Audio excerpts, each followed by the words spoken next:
Ladies and gentlemen, welcome to another edition of the Moonshiners Racing League live here on V-Speed, the OB Builders Cup Series, I should say, also live here on V-Speed Racing Network. Good evening, folks. I am the redneck announcer, Jake Reeves. Got Christian Hill up here, going to be doing some great producing and also doing a little co-commentating with me on the side for this event here at Sonoma. And you already see all the wines, all the turns and everything. Speaking of wine, they know how to make the wine out here in wine country, Sonoma Raceway, folks. Appreciate each and every one of you tuning in this evening. It's going to be an absolute blast here. Last week, we had a fantastic race at Gateway that saw kind of a, I guess some would think it was a shocker. I didn't think necessarily that it was a shocker. With Blaze Crawford going out there getting the win at Gateway, actually ended under caution. Everything was cool, calm, and collected there for, about the first couple of laps. And then once it got down to the nitty gritty, all hell ended up breaking loose. And then we had cautions left and right, and it ended under caution. And Blaze Crawford, matter of fact, subbing for Alex Coffey last week. Alex Coffey is in attendance tonight, but he doesn't have the points lead that he had. There you see the rest of the schedule. Obviously, right after Sonoma, we're going to run right into Iowa, which is going to be a blast of a race. And then right after that, going to go to a short track, New Hampshire, the Nashville Super Speedway the week of the 4th, Chicago Street Course, Pocono, Indianapolis.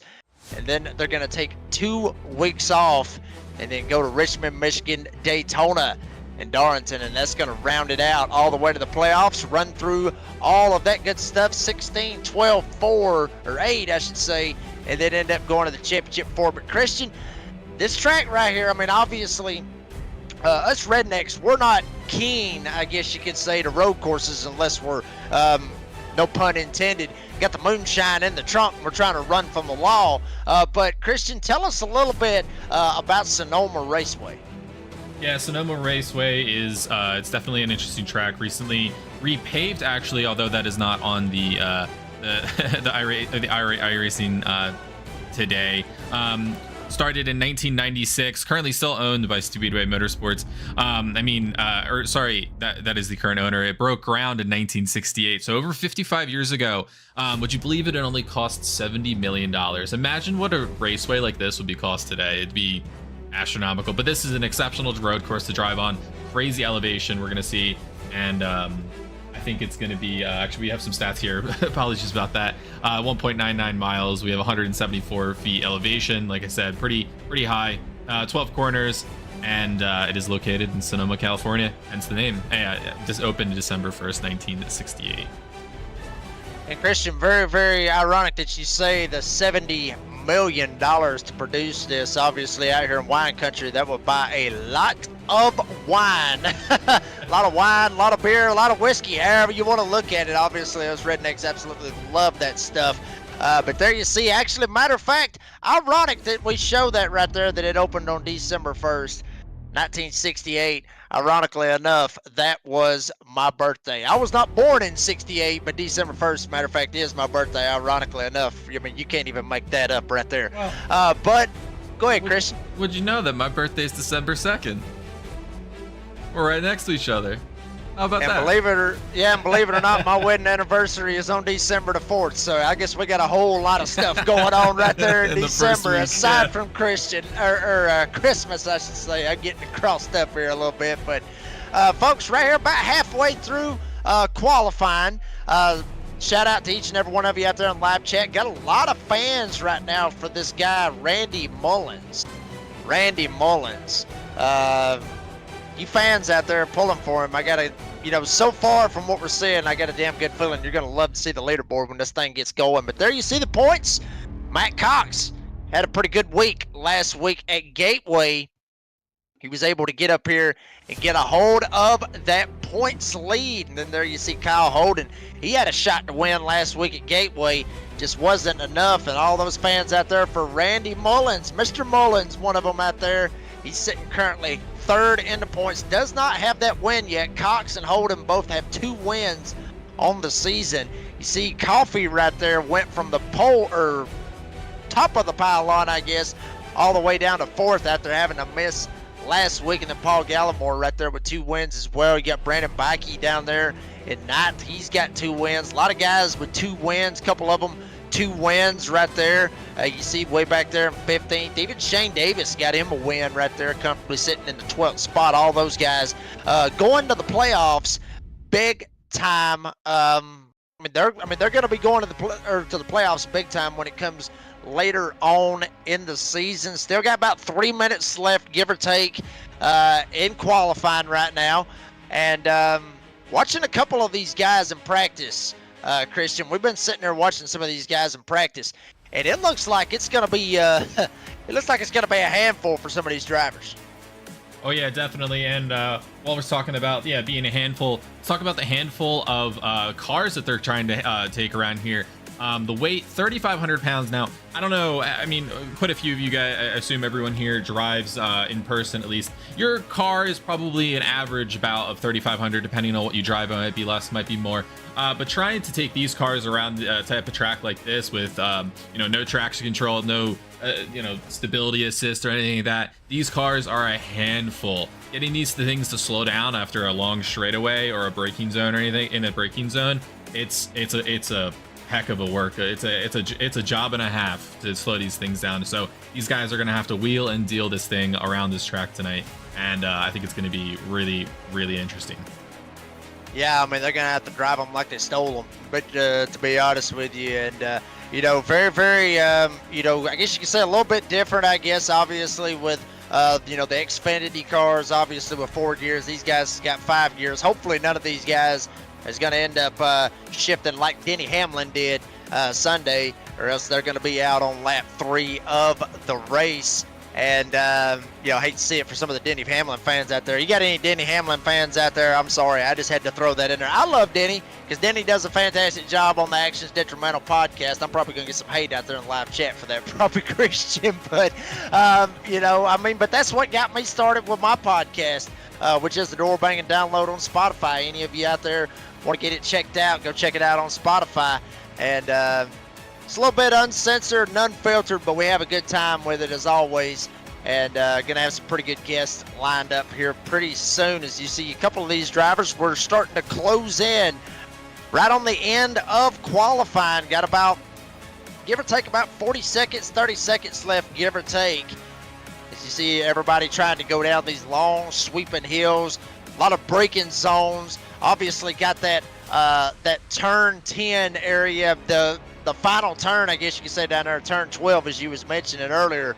That's going to be a big corner, especially later on in the race. If you got these guys that may want to try to get that one spot, try to set them up, size them up down there in that hairpin turn, and end up maybe getting into them, maybe end up spinning them out, kind of like a Tony Stewart, Denny Hamlin, ironically enough. And a lot of them guys out there that you saw right there was probably just getting some extra practice laps in, which is something that they can do after they get done with their qualifying run. But here we go, folks. We got them on the grid. And how about this? Are you Randy Mullins fans out there? You're going to love this one right here. Randy Mullins on the pole. And by a hell of a margin, he got 114.864. Second place, going to be starting his outside, is Alex Coffey. He had a 115.232. So Randy Mullins, the only driver to get inside the 114s here tonight. He's looking to have a very, very big night and get that win, get that monkey off his back. Right behind him, your new point leader, Matt Cox. He's going to start in P3 with Brian Johnson starting in P4. Barry Sanders, talked about him last week. Kind of related him, I guess you could say, to the Detroit Lions running back all the way back. But Barry Sanders in 88 is going to start in P5 with Brandon Fetterplace starting in P6. Tim Workman Jr. is going to roll off P7 with Kyle Holden. We talked about him up there at the top in the points. He's going to start P8. With Jeffrey Taylor starting P9, and Hunter Carmichael is going to round out the top 10. To you, Christian. Yeah, starting off in 11th, we have Justin Belmont in the number 6 car, followed by Sean Rogers in the number 77 car is going to be 12th. Matthew R.D. Campbell is going to be 13th, followed by John Binder. We talked about this. Bender, right? Right, Bender in the 14th spot.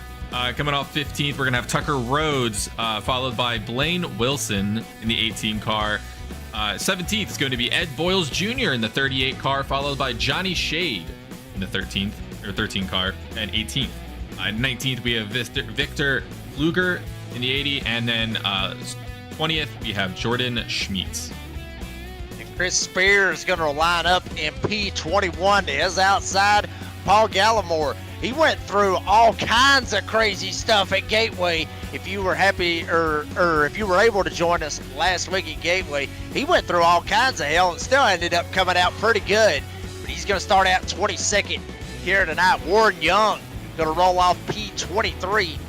And to his outside, Jamison Middlemiss will start in P24. Brandon Bakke, saw him last week. I think he had an EOL, had to start at the back last week at Gateway. We saw him right there at the end at a possibility and have a shot to get another win on the season. Wasn't able to get it done, but comfortably in the playoffs. He's going to start from P25. Nick King's going to roll off in P26 with Paul Whitley in P27. Chris Davis will roll off in P28. Good shout out to Chris Davis. Davis ended up finishing second last week at Gateway. It's a big deal for Davis. Maybe he can go back-to-back on the podium, but he's got a long way to go. And Caden Norfree is going to be 29th. He is the last driver to take a time. The rest of the drivers that did not take a time, Jared Clark, Aaron Matthews, Nicholas Atwood, and Ryan Huff in the 93, I should say, is going to be all the way tail end Charlie the Caboose on the 33-car train here tonight at Sonoma. Check them out right there going down the back chute, going through all the S's.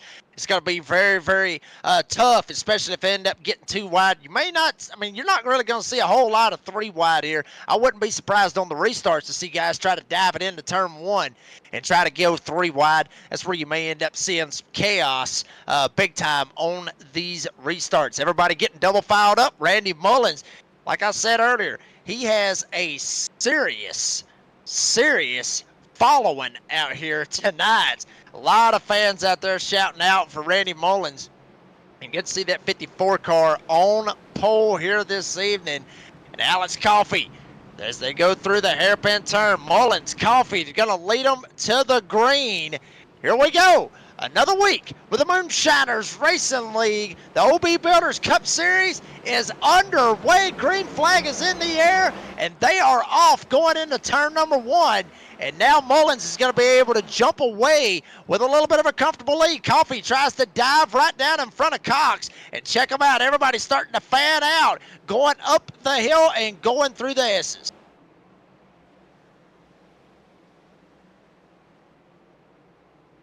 Yeah, they're all over the place right now. Oh, I see quite a few people. I think that's going to be Kyle Holden, Hunter Carmichael, and Timothy Wortman Jr. They're all over the place, just trying to find their place, trying to get in line. This is definitely one of those tracks where you just kind of want to get in line and see if you can make a few passes here and there, but it's not something you want to attack too early. You want to try to get those tires warm, right? You know, they're on cold tires. They might have had that pace lap, but it doesn't do too much until you get the pedal to the metal and start warming up those tires against that asphalt. Everybody trying to get single file, obviously. Right here as they go through the back S's, that's what I like to call them back here. Everybody trying to go single file, set up for that hairpin turn. You see Barry Sanders right there in the 88, comfortably sitting up here in P6. There's the hairpin turn that I'm talking about. It may end up seeing some guys try to set people up and try to dive it down and have a shot.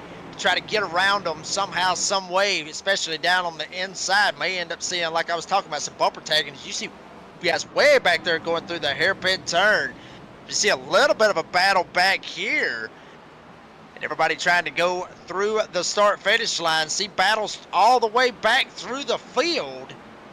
Everybody trying to get lined up, basically just trying to log some laps, really, Christian, because that's what's going to be the key to tonight. Usually I like to have keys to the race, and mainly the key tonight is basically keep all 4 tires on asphalt. Do not get in the grass, because you get in the grass here, you're going to slide all over the place. You're going to just slide right by every bit of it. You see a pass for for this position right here. Smeets kind of dove it in there a little bit, trying to get around King. He's able to get it. We'll see if King can get back to it. Yeah, definitely. You want to just it's survival of the fittest after a while. I mean, you just want to keep it on track. You want to keep it together. Don't have a mistake. Don't lock up your tires. Don't get it in. Don't get into the back of anyone. Don't try not to get into the front of anyone. Hitting your brakes a little too early or anything like that. You just want to keep a clean car because you have 79 laps ahead of you. So you need to kind of just pace yourself. Make sure you can get to the next pit stop. Get to the stages.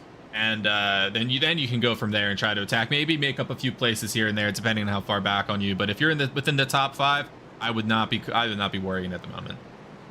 Nah, I mean, these guys up there at the front, I mean, they're already putting down some seriously fast lap times. We got one off in the grass, trying to look and see exactly who that is, but drove it off in the grass, lost a couple of spots right there. That is Kyle Holden. So that's one of those things we just got through talking about, Christian. Got to be able to survive, keep all 4 tires on the racetrack, and Kyle Holden not able to do it. And also got to be careful right there with those rumble strips. See them guys going across those rumble strips. Got to be careful when you straddle them bad boys to not put yourself in a bad spot and end up getting on to them and then trying to get on the brakes. You could easily spin the car out. So got to be very, very careful and not put yourself in any other bad situations. Let's check them out. I mean, they are straight up spread out right now. Randy Mullins has come out to a 3-second lead right now. He is putting a whooping right now on now second place Brian Johnson in the 44. He has jumped around Alex Coffey. So take Johnson up to second. Take Coffey back to third. Better place. I was getting ahead of myself right there, Christian. Better place going back, sitting in the 4th spot. Cox back there in 5th. He started 3rd. He's back to 5th. Couple of names I do want to mention. A couple of big movers, give or take, right here in the first couple laps. Blaine Wilson started 16th. He's already up into the 12th spot. One of our big movers is Nick King. And Nick King started in 26. He just got passed by Pfluger for the 19th position, so he's sitting in 20th, but he's up 5 spots. So big deal for that right there to see some of those guys already starting to make some forward progress here in this race. Yeah, Johnny Shade in the 13 car having a bit of an issue there at the grass, but being able to get back on track. And not gonna lie, I really like that paint scheme. I'm a bit of a sucker for orange, cars there because that's my favorite color and everything. But definitely a good paint scheme. But yeah, he definitely had some issues there in the grass. He's not doing too high. He's down 6 places, the opposite of Nick King, who's up 6 places. Yeah, I mean that's kind of ironic, really. I mean, you love orange, obviously. Your Discord name. Wired orange, so can't even make that. Honestly, cannot make that stuff up right there, folks. I mean, shout out to him. I mean, awesome looking race car that you see right there. As you see already, some guys sliding through the hairpin turn. That's a 77. Sean Rogers trying to look maybe to get him a pass right here on Jeffrey Taylor. Taylor holding him up a little bit. There's a little bit of a gap, I guess you could say, about 3-second gap. Taylor and Rogers, both of them slam on the brakes going up the hill. Better watch the back bumper. Blaine Wilson, we talked about him. He's had a pretty good run so far, already up 4 spots. He may be licking his chops right here and maybe looking at possibly to get a top 10 because stages is going to be coming up here in the next couple of laps, give or take. We're only on lap 5, but lap 20 is when you're going to end up having that first stage caution. And then lap 45, you're going to have another stage caution, and then we're going to go all the way to the end, which is 79 laps. So, it's going to be interesting to see when these guys, especially how aggressive they want to be to try to get them stage points, Christian. Yeah, I mean, you want to be, like I said, you want to be aggressive. You don't want to be overly aggressive until where you wreck your car, you run off the track, you get into the grass, or worse, if you get into a wall, you ruin your race, you ruin other people's races. So you want to have that about 90% pushing tonight during the race here while we're still again early into the race. When you're qualifying, you're 110%, you're trying to push everything, you're trying to get as fast as you can. But within the race, you want to pull that back just to be able to last. You don't want to make any mistakes because you have 79 laps to go, and it's going to be a long race here tonight, especially for a road course. 79 laps is a good one. Yeah, it absolutely is a good one. And I mean, these guys really, I mean, they're putting on a hell of a show, folks. Usually road courses really don't, and I'm probably going to hurt some of the road course racing fans out there a little bit, but I mean, sometimes road courses don't necessarily put on a fantastic show, but check out this bottleneck back here behind Hunter Carmichael. He's got Workman back here behind him. Even Kyle Holden, we saw him off in the grass a while ago. He's still up here inside the top 10, holding on to 9th. Every one of these guys has separated themselves from that 10th place car. Sean Rogers. Rogers actually got a 2-second gap all the way back to Blaine Wilson. But this is the big battle that we're seeing right here with Carmichael, Workman, and Holden up here. All of them, like I say numerous times, a gaggle of cars. Barry Sanders locking the tires up big time. And, Christian, I also wanted to bring this up as well. Obviously, with how the sim is set up, obviously, for June the 9th, which was Sunday, and with those same track conditions. And I'm looking at the track conditions right now. Kind of crazy that it's 70 degrees out there in California, but the 113 degrees, check it out right there on your screen, 113 degrees for the track temp. These guys locking them tires up and, standing on that pedal, or the loud pedal, I should say, a little bit too much. They're going to eat through them tires pretty quickly. 113 degrees is it's a spicy track temp, to say the least. I was in different cars. Obviously, I was in the GTPs or the LMDHs at Sebring with 120, and that, I mean, I'm not even joking. That was like driving on rain. That it was so slick. It was slippery. Your tires were just like melting beneath you. You thought you were driving on slabs of chocolate or cheese or something like that. As we see, someone going for the pass is coming up the hairpin. Yeah, Wortman tried to go inside, tried to get Sanders. Sanders tried to throw the block. Right behind him, Holden's going to take a shot.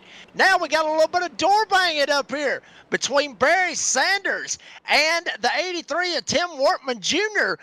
Big time move right there by Wortman to send it in on the inside. Now he's going to be to the outside, back to the inside. More door banging between Wortman and Sanders, but Wortman able to get on the loud pedal and keep the back tires up under him. And now he's going to chop right down in front of Sanders to take Wortman up to the 6th spot. Hell of a move, and hell of a move for Kyle Holden. He tried to make a shot at Hunter Carmichael, but he wasn't able to get the grip that he needed to be able to gas up and take off. As we see a driver way off the pace right there as they're coming around him. I believe that is Nicholas Atwood, if I'm not mistaken. I'm looking to see who that actually was. Maybe it was Jared Clark trying to look now. Yeah, I believe that was Jared traffic Clark already. Yeah, definitely quite a bit of lap traffic. We already have a few drivers lapped down. Nicholas Atwood is 1 lap down. Jared Clark's 1 lap down as well. Ryan Huff and Paul Gallimore are going to be 5 and 6 laps down. So definitely had some incidents there. Maybe I can go back and find what happened to them. But yeah, there's some people, definitely spreading out. Randy Mullins, he is very far ahead right now. I think he really has a 7-second gap to 2nd place Ryan Johnson. Yeah, and I'm looking back actually at Gallimore to see kind of what happened. Wow, there was a huge stack up on lap 1 when they was coming into the hairpin turn. I think he ended up knocking the toe link out on the front end, tried to get it to turn, and then got spun in the middle of the hairpin turn, got sent down. So if we can get a shot of that maybe later on here in the race. Maybe the Gallimore fans probably don't want to see that one right there, but there you see your leader right now who is just enjoying basically on cruise control right now. I mean, Randy Mullins got the pole. He got it by a big margin, a huge margin. Matter of fact, give or take about a half a second, give or take. And now he's just putting on a clinic right now. And I mean, I see it. I've seen it right here, Christian, over and over again so far in this live chat. So many people. I mean, I've got, U.S. America right here. I'm sorry, everyone. I can't hear you over the 54's lead. I mean, he is just straight up taking these guys to the damn woodshed right now. I mean, Brian Johnson way back there. There you see the gap right there at 7.5 seconds. And this is only 10 laps into it, halfway through the first stage. Randy Mullins, he's putting on a clinic right now. Yeah, I mean, he's showing everyone up.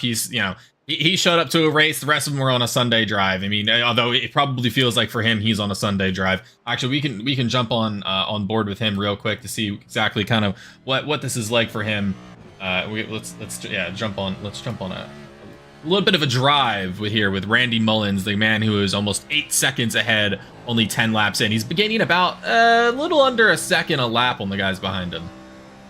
Yeah, I mean, you see it right there. I mean, obviously got it right there in the 5th gear, jumps it down into 4th, coming up to the hairpin turn. You'll see him jam through every one of the gears, go from 4th to 3rd to 2nd, keep it in 2nd. We talked about this last week, Christian, with these guys being with custom built setups and being able to adjust those gears however they want them. And this is one of those places where that feature is big, as far as, you know, going from, say, a fixed setup, because fixed setup, you can't change a damn thing. I mean, you can change the pinion, you can change the brake bias and the offset.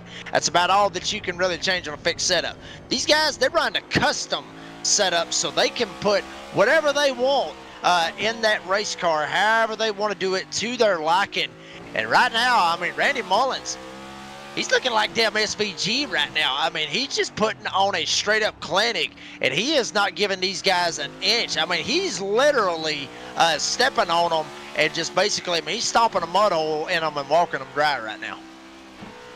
Yeah, I mean, open setups, they're important in terms of oval racing, but I believe they're personally just absolutely, you need, if you have a road race and it's an open setup, you need to have a good setup. If you're using baseline or whatever is provided by iRacing, you're not going to be a Randy Mullins. You're not. I doubt you're even going to be a top 10 because the setups, although they work great for the general population, they're just not going to give you the exact need that you need, that you're gonna have to be able to pull off something like this. Christian's bad as I gotta say it, even if I had Randy Mullins set up, hell, I'd probably be back there in around the 23rd, 24th spot, to be honest with you. I've never been that good at road courses. I just haven't been able to get the feel that I've always wanted to try to get. I've gotten better over the years, but certainly not a Randy Mullins right now, who is enjoying an 8.5-second lead now over Brian Johnson. And you just see that lead just grow more and more and more. Matter of fact, Johnson, he's by himself, as you see back there. Johnson all by himself right now. He's got nobody around him. Coffey's actually 5 seconds back from him, or yeah, give or take right at 5 seconds back from him. And then Federer Place not too far back from Coffey, sitting about a second, give or take, back from him. And then Cox, Sanders, Holden. So, basically, Mullins, he's like the damn pace car right now, only he's got about a half a track lead on the rest of the field, and then everybody else is just in their own little groups. And then you see some of them in a big water cars way back there around, outside the top 10, maybe looking inside the top 20. That's where you see those big gaggle of cars with everybody racing together. Yeah, speaking of gaggle of cars, we got Jeffrey Taylor and John Binder. They're kind of neck and neck. They're probably the closest battle on track at the moment with 2/10, 3/10, as well as I believe we have Matt Campbell up here. Actually, those are two of our drivers that we have cameras for here tonight. So let me pull up. Let's pull up Matthew Campbell here real quick, as we could just watch him wheel this car around the track, trying to kind of fight for his position, try to fend off everyone.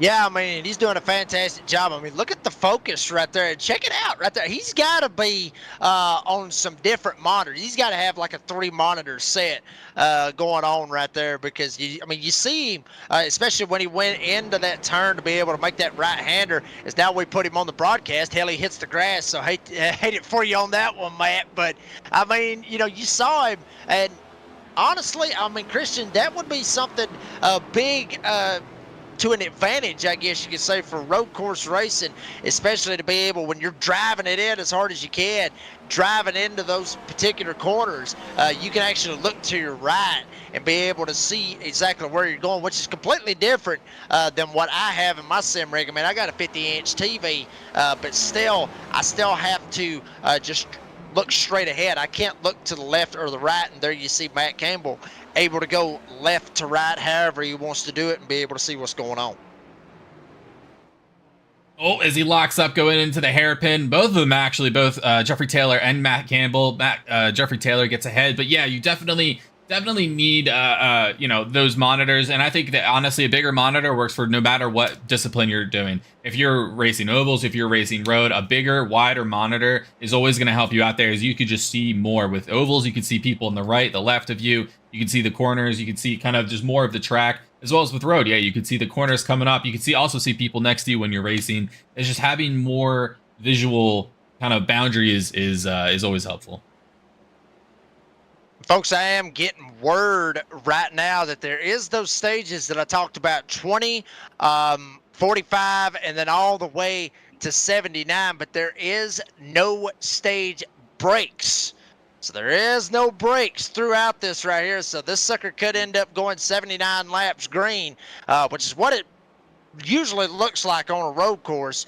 Here on iRacing, usually they don't throw any full course caution unless you just got a big pile up with about 10 cars literally blocking the track. If you got a track blocker, then that's when they may end up throwing the caution.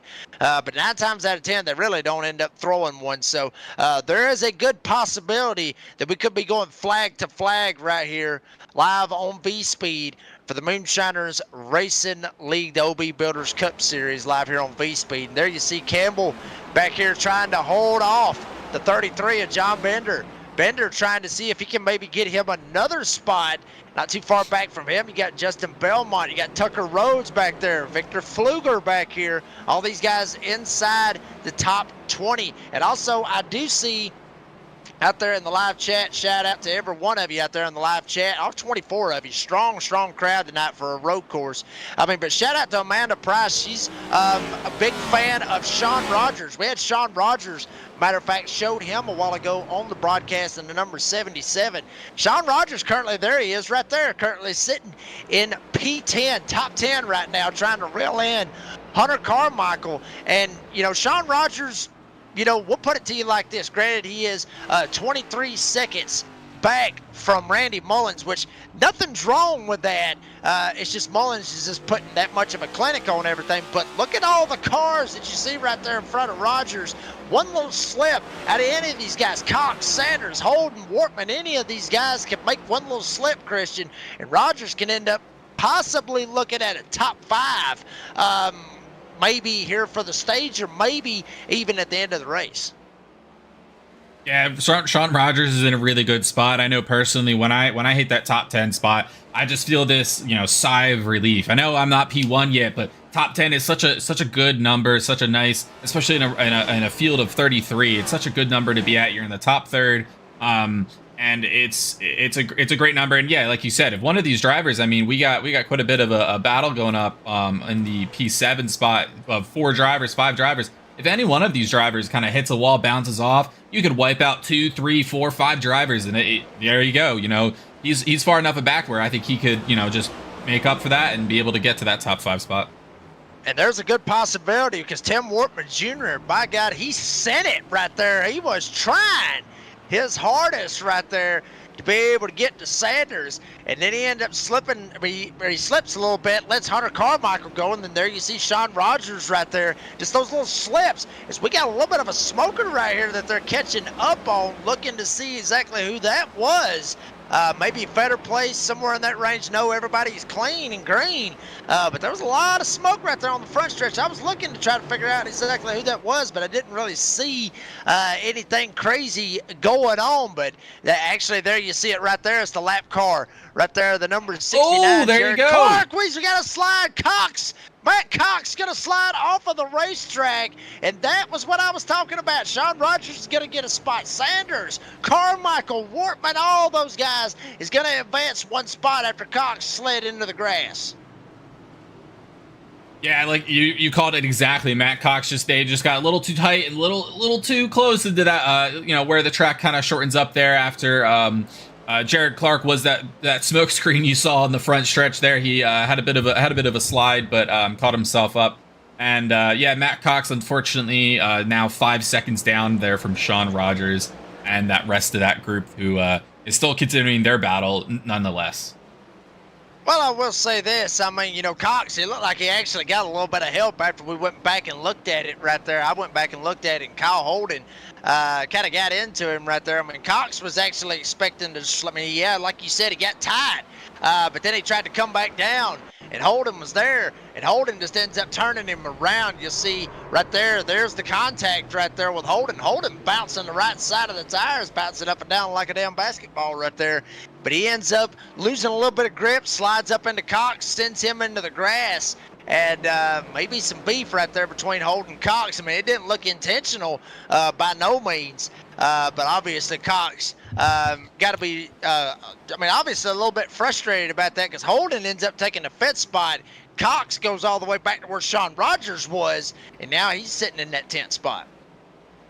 Yeah, again, Sean Rogers kind of sitting back just a little bit, waiting for these guys to, hey, you guys can rough it out. You guys can, hit each other, door bang, whatever you guys want. And I'll just pick up the pieces where you guys lay them off. And I don't have to I can just kind of drive my Sunday drive and enjoy the scenery, enjoy wine country while you guys kind of door bang. And like I said, I'll pick up your pieces. Absolutely. And everybody out there in the live chat, shout out. Who you want us to maybe check in on. We see Nigel out there wanting to know how Tucker Rhodes is doing. Tucker back there in the 18th spot. He's dropped 3 spots from where he started. There's old Tucker Rhodes right there. Got the Red Bull scheme right there. Awesome scheme right there. I mean, you can look at it as Casey Kane, AJ Allmendinger, Scott Speed. I'm going to assume AJ Allmendinger just because it is a road course. You see Nick King going by on the inside. Nick King is going to jump up a spot, and he's going to get around Tucker Rhodes, take that 18th spot. Tucker going to be in a battle for that 18th spot. And looks like King's going to be able to try to slide away and secure that 18th spot. Tucker's going to go back to 19th. And Tucker's got a pretty good gap back there, Nigel, because, I mean, Warren Young, he's back there, but he's about 10 seconds back right now from Tucker Rhodes. So Tucker can probably settle in at number 17 and just try to log some laps and just try to, get something going, try to do what he's got to do, whatever. Just to survive, because Christian, we talked about this as we are coming in to the final lap of this stage. Randy Mullins, matter of fact, he has took that white flag or the white flag for stage number 1 rather. But it's like I was talking about, Christian, with some of these guys is not experts with road courses, and that's what some of these guys probably need to do is just to survive. As you see guys just trying to survive back here. 7 car, Chris Spear, he ended up spinning around right there going into that braking zone. And now he's right in front of all these guys. He's going to go a lap down. So other drivers like Brandon Bikey, you got Ed Boers Jr., those guys, they're going to advance a spot as well. As you see Randy Mullins going into the hairpin turn, he's had that sucker hanging out a couple of times, Christian, like he's on a drift track more or less. 54, coming through the hairpin turn, Randy A. Mullins going to come to the stripe, and he is going to win stage number 1. Randy Mullins able to get it done for stage number 1. Every single one of you out there in the live chat. Like I said, there's a lot of fans out there. I constantly see it right here. For some reason or other, I got a feeling, I believe that Randy Mullins may be one of the most popular drivers here with the Moonshiners Racing League. And based on his driving, I can understand why this guy really knows how to wheel and deal this car around road tracks. Unfortunately, I have not seen or watched or participated in any of the other races this season. But definitely he knows how to wheel that car around a road course. I don't know how he is on ovals, but definitely he knows his stuff on roads. He's a monster on roads here.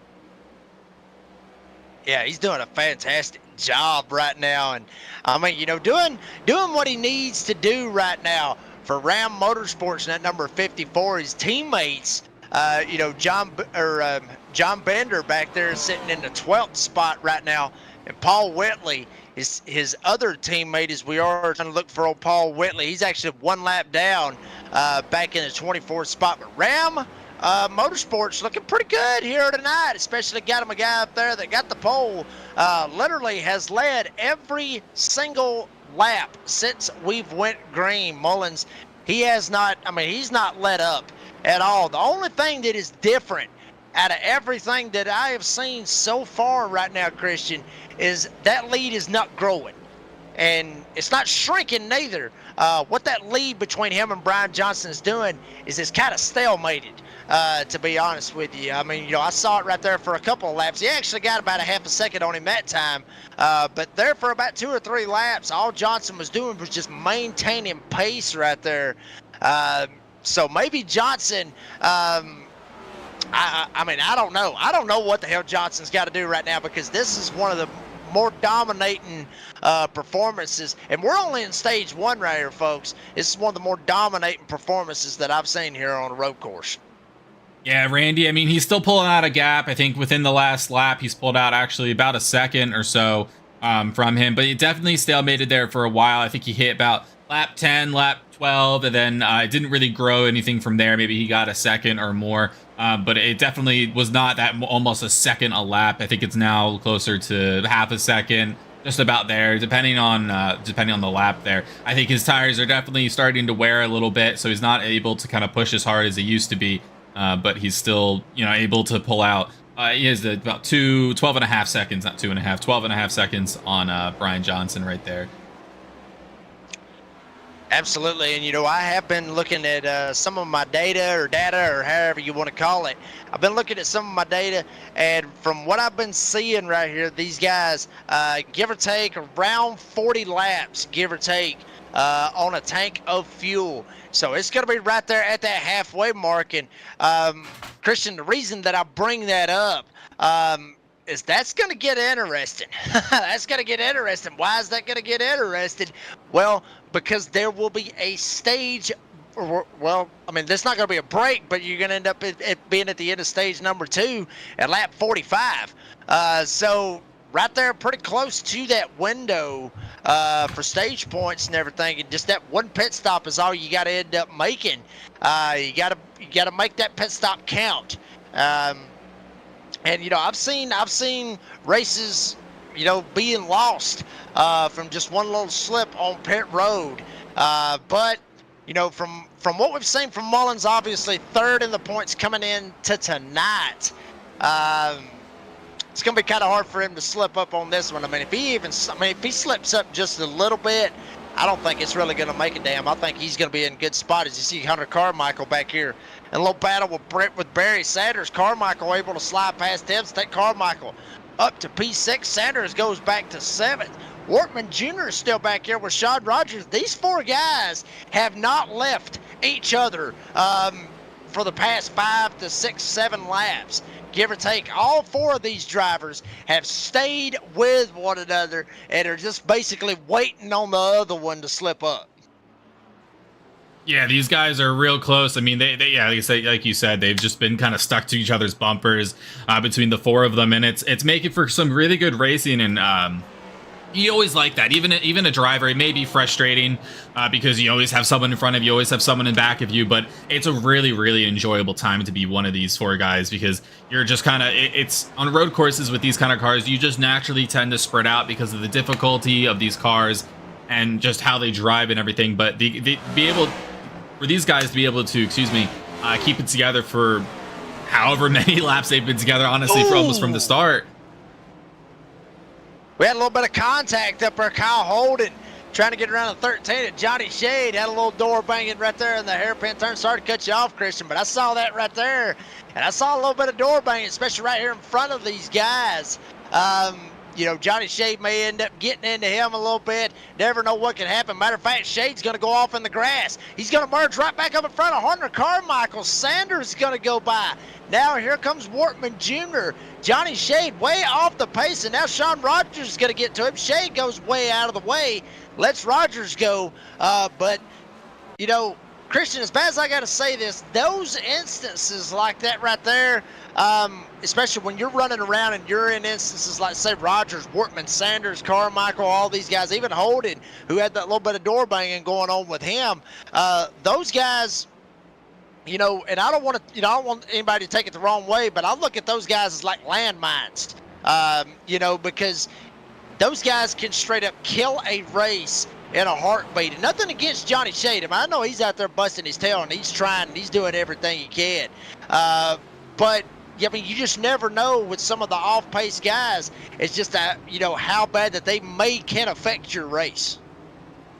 Yeah, definitely. Lap drivers or down drivers definitely can be interesting, and to say the least, because it all depends on how they, because they're entitled to race their own race. They're entitled to be on track and race, but it's also kind of a sign of respect to be able to let the leaders go by, to let the guys on the lead lap go by, just to kind of be nice. And it's not even the fact that he wasn't. It was just sometimes, the guys lap down. They might be a lap down for a reason. They might have had an issue with another driver. It could be totally not their fault, or they could just be not as skilled at this track or this combo. So it can definitely be an interesting or difficult time. For instance, I drove the Le Mans 24 this past weekend with the Majors 24, excuse me, not Le Mans 24, Majors 24 this past weekend, and I had a guy who was 9 laps down from me who was racing and defending against us, and we were on the lead lap, and we were flabbergasted of what was happening there. I mean, no matter what, lap down drivers can always be an interesting aspect to your race. Christian, you said the Masters 24. Is that like a 24-hour race as well, like on road courses? Yeah, it's the Majors 24. It's hosted by Majors Garage, same group, Majors Series, Majors Garage, and it's like the Le Mans 24 essentially. It's with the GT3s, the LMDH or GTPs, and the LMP2s. Yeah, there's no way I'll be able to do that. I ain't got enough beer to be able to pull that one off, Christian. I'm going to tell you right now, there's no way I would run 24 hours on a road course. I mean, I wouldn't run 24 hours at Daytona, in Talladega. And y'all know how much I love Daytona and Talladega. I couldn't run that for 24 hours. Yeah, that does sound rough. I've always wanted to do to host a 24-hour oval race at like at Dega or something like that, just to see what happens and have like driver changes and stuff. I'm curious how that worked. Maybe not 24 hours. Start with maybe 12 hours first, 6 hours, something like that. Just see how that works. Yeah, well, that would be interesting to do, but then you end up running into bathroom breaks and all that other crazy stuff, and that's just not my cup of tea, man. I can't do 24 hours. I'm lucky to be able to do league races for 3 hours. I'm lucky to be able to pull that off. No way I can do 24 hours. You have teammates, right? You get switch out. So I think the longest I was in the car this weekend was 2 hours, and then I would jump out and another teammate would hop in. Well, see, you didn't factor that in. You didn't tell me that. I'm thinking Le Mans. I'm thinking 24 hours Daytona. I'm thinking, obviously, because there's different drivers. I was thinking that. You never mentioned it, so kind of threw me off a little bit. But there you see Sean Rogers in the 77, sitting right now in the 9th spot. He's got about a 10-second gap over the car behind him, which is Matt Cox. And Rogers doing a fantastic job here tonight. You see Wortman, he's took a couple of shots trying to get around Barry Sanders and not been able to do it just yet, as they are on lap 28 coming to 29. Matter of fact, Mullins, as I was fixing to say it, he's fixing to go on 29. These guys just getting on the backstretch. So that's how big this gap is right now as it continues to grow. And I've actually seen out here, I just keep looking down at the live chat, Christian, I'm not making this up. I keep looking down at this live chat, and each and every one of these people in here has sat here. 54 Mullins is a wheelman. 54 Ram welding all day long. Just so many things, good to say about him. And I've even seen in here where he had 1,200 laps of practice since Friday here for a road course. Well, son, I'm going to tell you right now, practice pays off. If you end up getting 1,200 laps in at Sonoma, 15-second lead, that's how you do it right there. I've always heard from my high school basketball coach, practice pays off. And, that works in sports, that works in announcing, and it also works here on virtual racing. And shout out to Mr. Randy Mullins right now. This is his race to lose. Yeah, I'm kind of scrolling through the chat here as well, and I see people calling Max Verstappen. He's like Max Verstappen of the East. He does. He is that kind of type of lead. He has almost a 15-second lead on Brian Johnson in P2, which is absolutely insane. That's about half a second a lap on average right now, because we're on lap 30 there, which is just a absolutely wild amount of time to build on someone within 30 laps. Yeah, I mean it's total mind blowing to me because it's like I said, Christian, I've been calling races for about a year and a half on iRacing, and not once have I seen anything like this right here. I've never seen anything like this. I've seen guys win by 5 seconds. I've seen guys win by even 3 seconds, 5, maybe even 6 seconds, 7, whatever, however the hell you want to look at it. I've never seen somebody come out here in 30 laps and have a 15-second lead over everybody. I hope his car passes tech. I really do. I really hope his car passes virtual tech, and I'm sure it will, because if what we're going from the live chat, what everybody's saying, and what we're going by the speed that number 54 has got tonight, I mean, this is a drive that I don't believe anybody here with the Moonshiners Racing League, the OBR, or the OB Builders Cup Series, I should say, and as well as V-Speed, I don't think it's a race that we're going to forget for quite some time. As you see Wortman back here still trying to work over Sanders, just kind of putting a little bit of a Dale Earnhardt kind of an intimidator, if you want to look at it. Just trying to be very intimidating to him. He better watch his back, or he better watch his back bumper right now, because Rogers may end up trying to hit that intimidator button with him as well. 3 drivers literally under a blanket right now for that 7th spot with Barry Sanders, Tim Wortman Jr., and Sean Rogers. Yeah, we got all types of battles between about 4th place all the way up to 9th place. We got Brandon Fetter Place and Kyle Holden battling it out. And then, yeah, you got Sean Rogers, Tim Morton, Barry Sanders all battling it out here. And even then, Hunter Carmichael may be in that little gap, but he's being caught slowly by Barry Sanders there in the number 88 machine. Carmichael seeing if he can try to reel in Kyle Holden. Holden's actually reeled in Fetter Place. This is the battle for the 4th spot. Fetter Place up there in the 34 with Holden right behind him. We mentioned Holden a while ago. Kyle Holden was one of those drivers that slid off in the grass and ended up getting a couple of guys to drive around him. Actually, no, Holden was the guy that got into Cox and set him in the grass. So there's been a lot of guys sliding around in the grass here tonight in Sonoma. And folks, that grass, I mean, it's like ice in North Georgia, which is where I'm from in North Georgia. I mean, it's exactly what it's like, is when you hit that grass with these tires here with any car. This could be, next gen car, it could be Xfinity car, it could be trucks, however you want to look at it. As soon as they hit that grass, it's like they're driving on ice. There is no stopping that car wherever they go. The only thing that's going to stop them is going to be the wall. Either that, or if they're lucky enough to try to get some kind of grip somehow, some way on it. That's the only way that they're going to get out of it. But check out Wortman.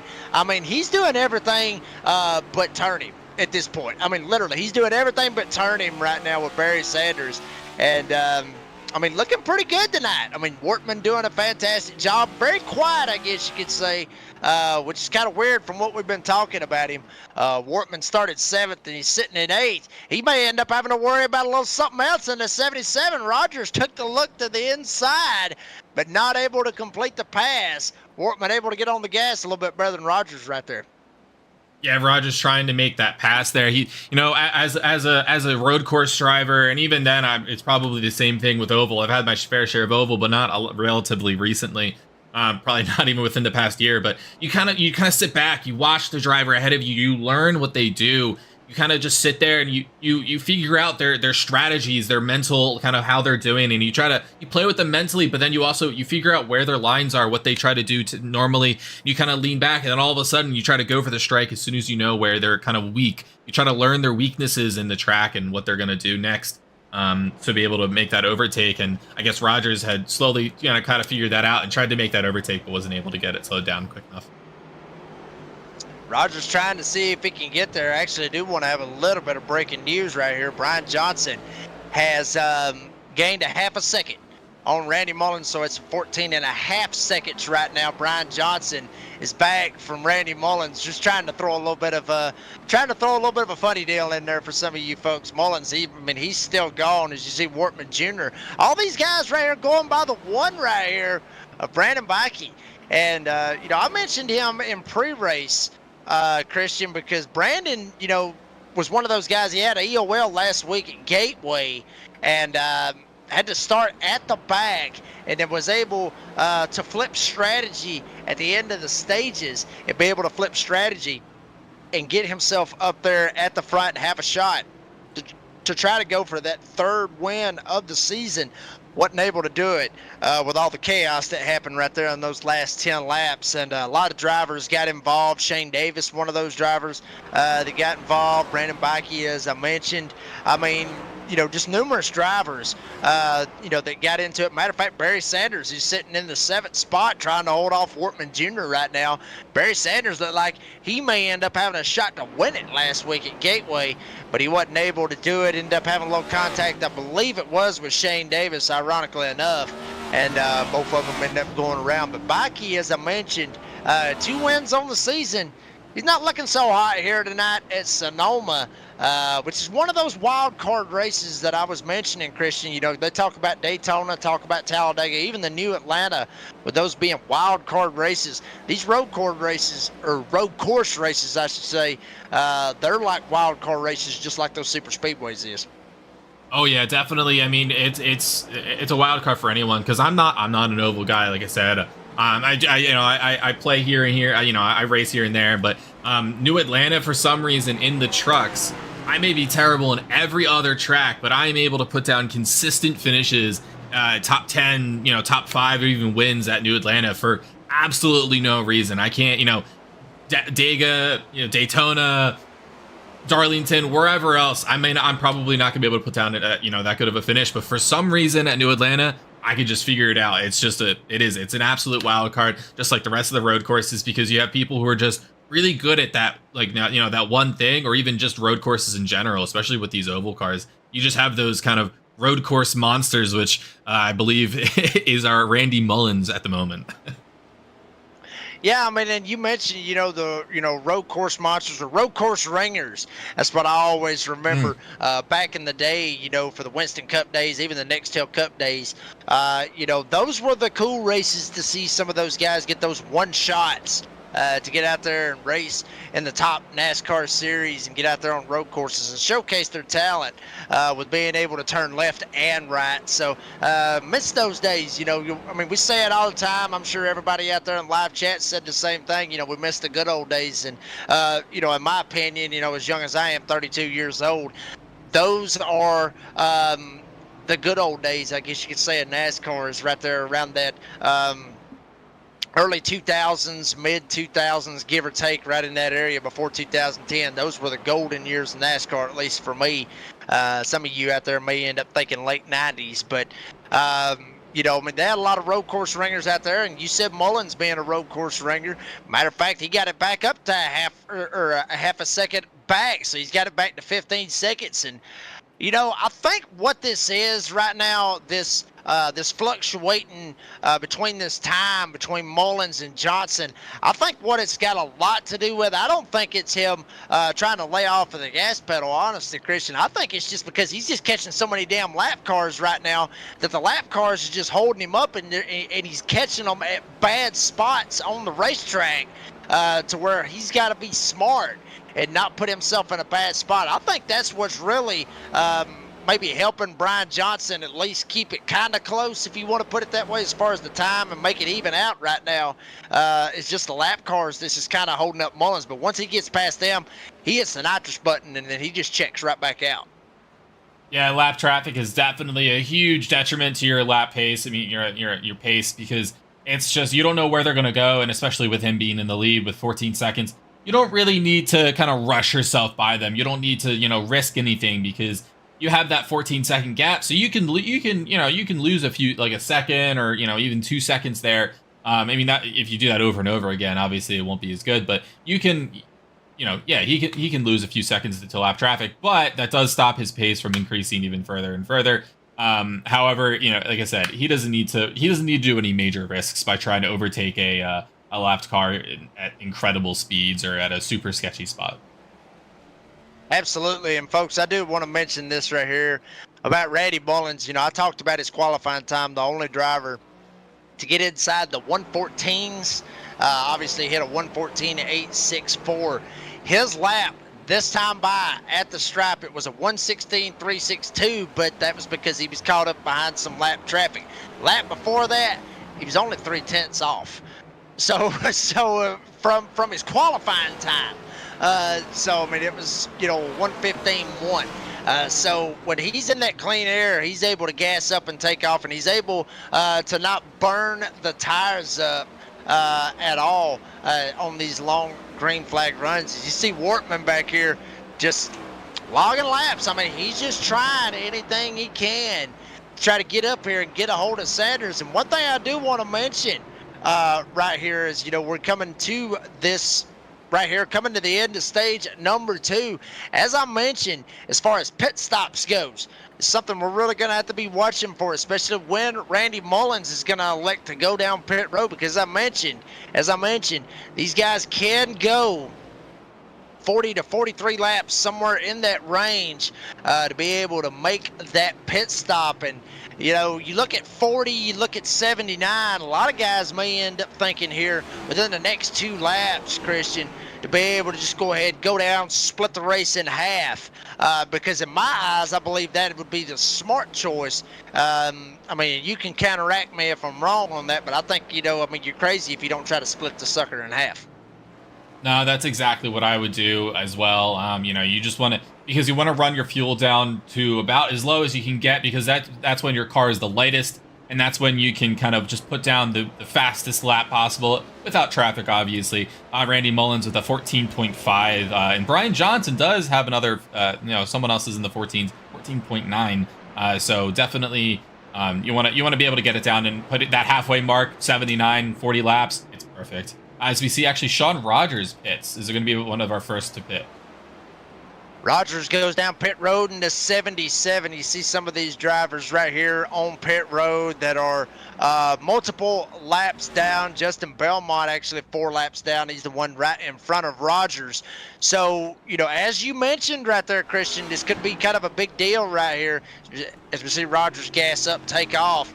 He's right there at that threshold of being right there at 40. I mean, go ahead, go 1 lap early, and maybe Christian get some fresh tires right there on that car and try to get out here, gas up, and try to get around some of these guys that he was trying to battle with, like Wortman Jr., like Sanders, like Fetterplace, all those guys that he was battling with right there. So I do like this call by Rogers to try to leapfrog these guys, pit before they do, and then try to go out and maybe try to pass them back, because we've already seen track position so far is key so far here in this race. As we see Alex Coffey now in the 15, going to pit from 4th. Carmichael looked like he stayed on the racetrack, which is exactly what he did. Coffey going down pit road. Fetter Place going down pit road. Sanders, Wortman Jr. Now Cox, he's going to stay out on the track, but a lot of drivers going down pit road right here after they saw Sean Rogers go down. Yeah, definitely. I mean, they're trying to undercut the race here. Well, at least Sean Rogers is trying to do a bit of a sneaky undercut there, but that's going to cut him close, because he's now going to be exactly 40 laps to the end of the race, and he better hope he can save at least a little bit of fuel, because you never know. I mean, yeah, you might be able to make 40 laps. You might get caught up in traffic. There's a lot of things that could totally happen to where you might need to save some fuel, and he's cutting it just a little close, in my opinion, with exactly 40 laps to the end of the race, because if you get lapped or anything like that, if you're just in a weird position with the leader, as we see Alex Coffey go wide there. But yeah, if you get into a weird position with the leader where you might have to go like a quote unquote an extra lap, it could ruin your race, where you don't have enough fuel at the end unless you can save about a lap of fuel, which isn't too hard over 40 laps. So you never know. Yeah, you never know. And I mean, I'm sitting here looking right now at Tim Wortman Jr. He is just now coming off onto the racetrack. I think Tim Wortman Jr. may have had a black flag in that 83. I think he got caught speeding going down into the pits, which is one of the more crazier pits, I guess you could say, because that whole area that they go all the way around, as you see other drivers going down pit road, looking at Brian Johnson. He's already went down. Kyle Holden in his pit. Hunter Carmichael down in his pit as well. Randy has decided to stay out until right now. The 54, Randy A. Mullins, he is heading down pit road in perfect timing right past that halfway point right now for Randy Mullins. Needs to get in his box, make sure, do not speed right here. Got to make sure. stay within that 45-mile-per-hour speed limit. If I was him, I'd go 40, just to be on the safe side. If I was Randy Mullins right now, but looks like he's in prime position. See the 54 going down a pit road, jumps into his box, and what will be his pit stop right here should be his final pit stop before the end of this race. Yeah, and I do believe actually the overcut was probably the best decision. As I'm looking at the times with Alex Coffey between Brian Johnson, we were just watching on with Alex Coffey.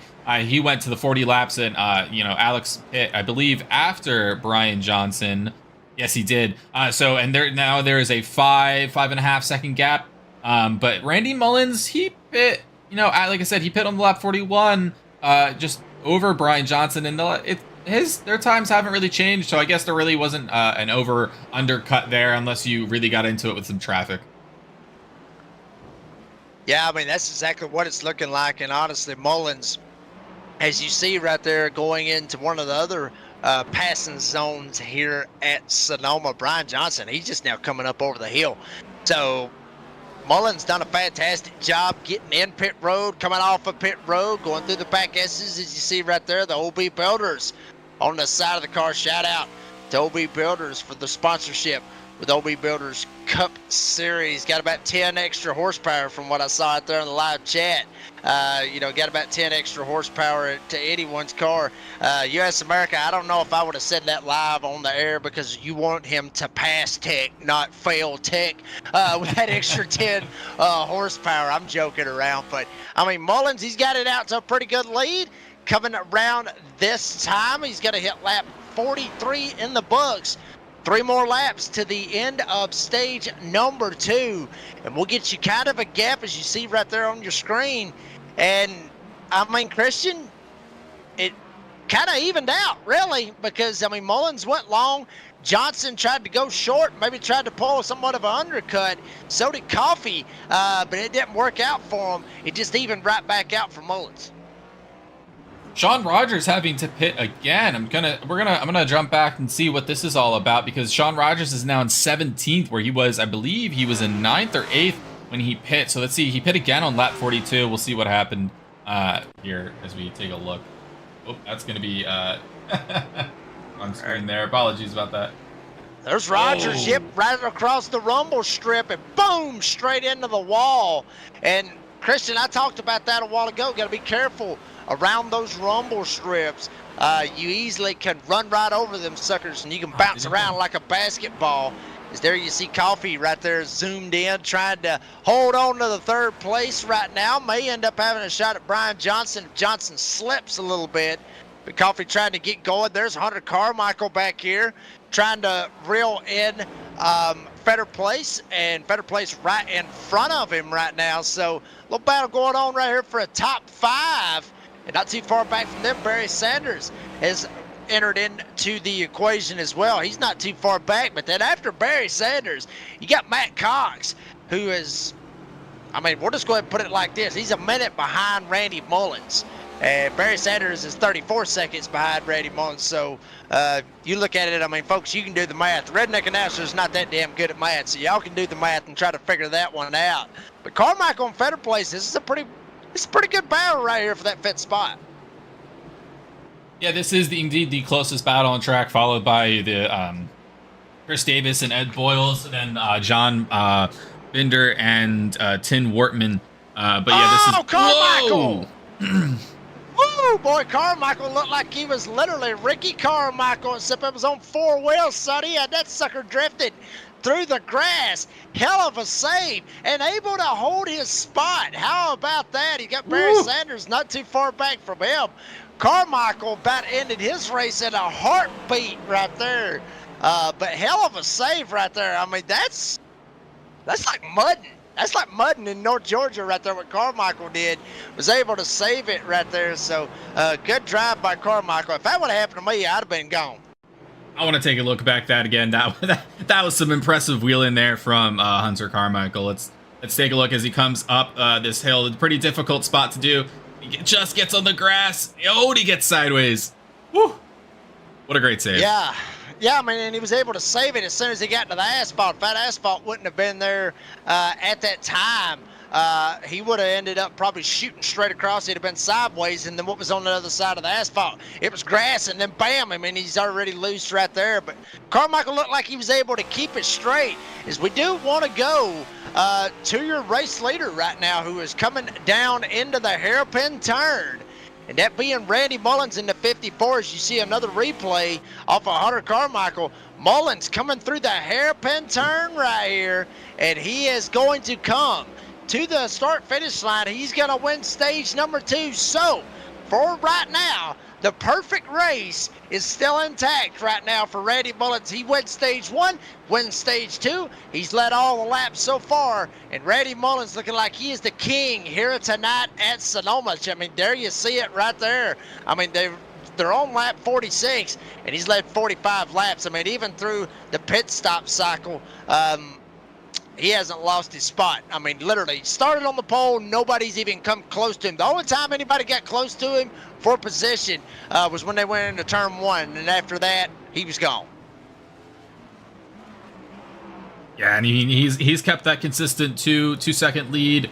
As actually, I'm going to jump real quick right back to Kyle Holden and Alex Coffey. Kyle Holden was able to catch up to Alex Coffey. Alex hasn't been doing too hot. He came out about 6 seconds when he came out of the pits behind Brian Johnson, and that lead had that jump. That gap has now jumped to 12 seconds. So there's something going on with that car, with the Coffee machine, the number 15 car. Is he's just not able to put the power down.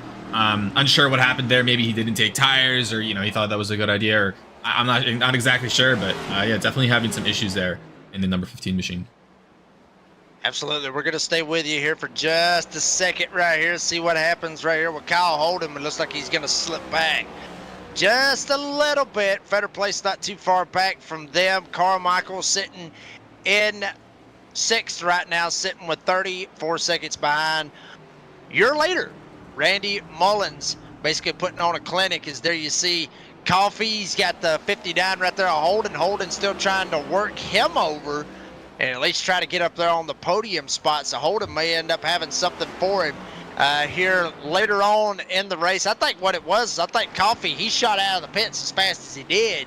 And I think maybe, just maybe, he only just took gas and just tried to gas up and take off. So that may end up coming back to bite him in the you-know-what before this thing's all said and done. Coffey is straight up sideways coming over the hill. But folks, we're going to take a quick commercial break, pay a couple of bills right here with V-Speed. Don't go anywhere. You're watching the Moonshiners Racing League with the OB Builders Cup Series live here on V-Speed from Sonoma. Okay. Yeah.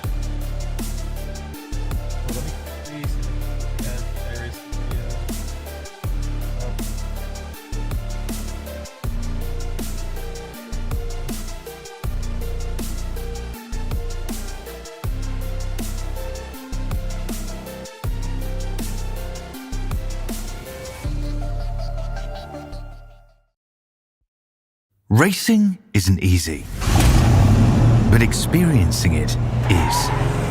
iRacing puts you in the driver's seat with the industry's leading sim racing game. Drive on laser scan replicas of the greatest racing circuits from around the world. Go head-to-head against other drivers chosen by skill-based matchmaking to ensure competitive racing at every level. Compete across all your favorite series. In officially licensed cars, engineered to deliver the most accurate driving experience possible.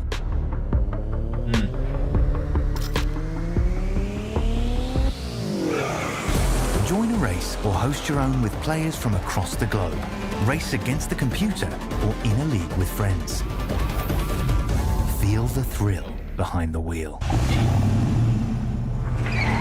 Visit iRacing.com. I'll be down. We got like 30 seconds.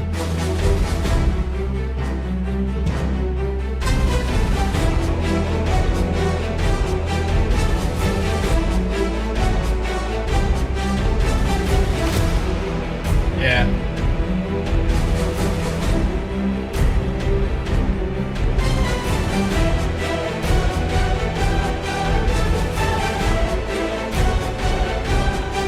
did. I did. I listened to that. Yeah. Are you ready? Folks, we're back here at Sonoma. You really didn't miss anything, to be honest with you. Everything's kind of stayed the same, so appreciate each and every one of you staying out there in the live chat, giving us an opportunity to pay some bills with one of the great racing broadcast networks for iRacing right here with V-Speed. V-Speed's got to pay their bills just like each and every one of you does out there in the live chat, just like the Redneck Announcer, just like Christian Hill, just like Bradley Cooper, Adam Baker, Eddie Smith, all the guys over at V-Speed that allows us to do this. And everybody's got bills they got to pay. We had to pay some, so appreciate you sticking with us here tonight. I'm the Redneck Announcer, Jake Reeves.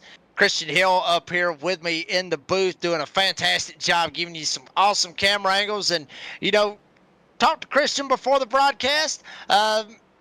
He doesn't do a whole lot of announcing, so this is kind of one of his, you know, able to, I guess, get your feet wet, I guess, a little bit, Christian. But awesome to hear you on the mic. And, buddy, you're doing a hell of a job with the camera angles, with the announcing, with every bit of it, buddy.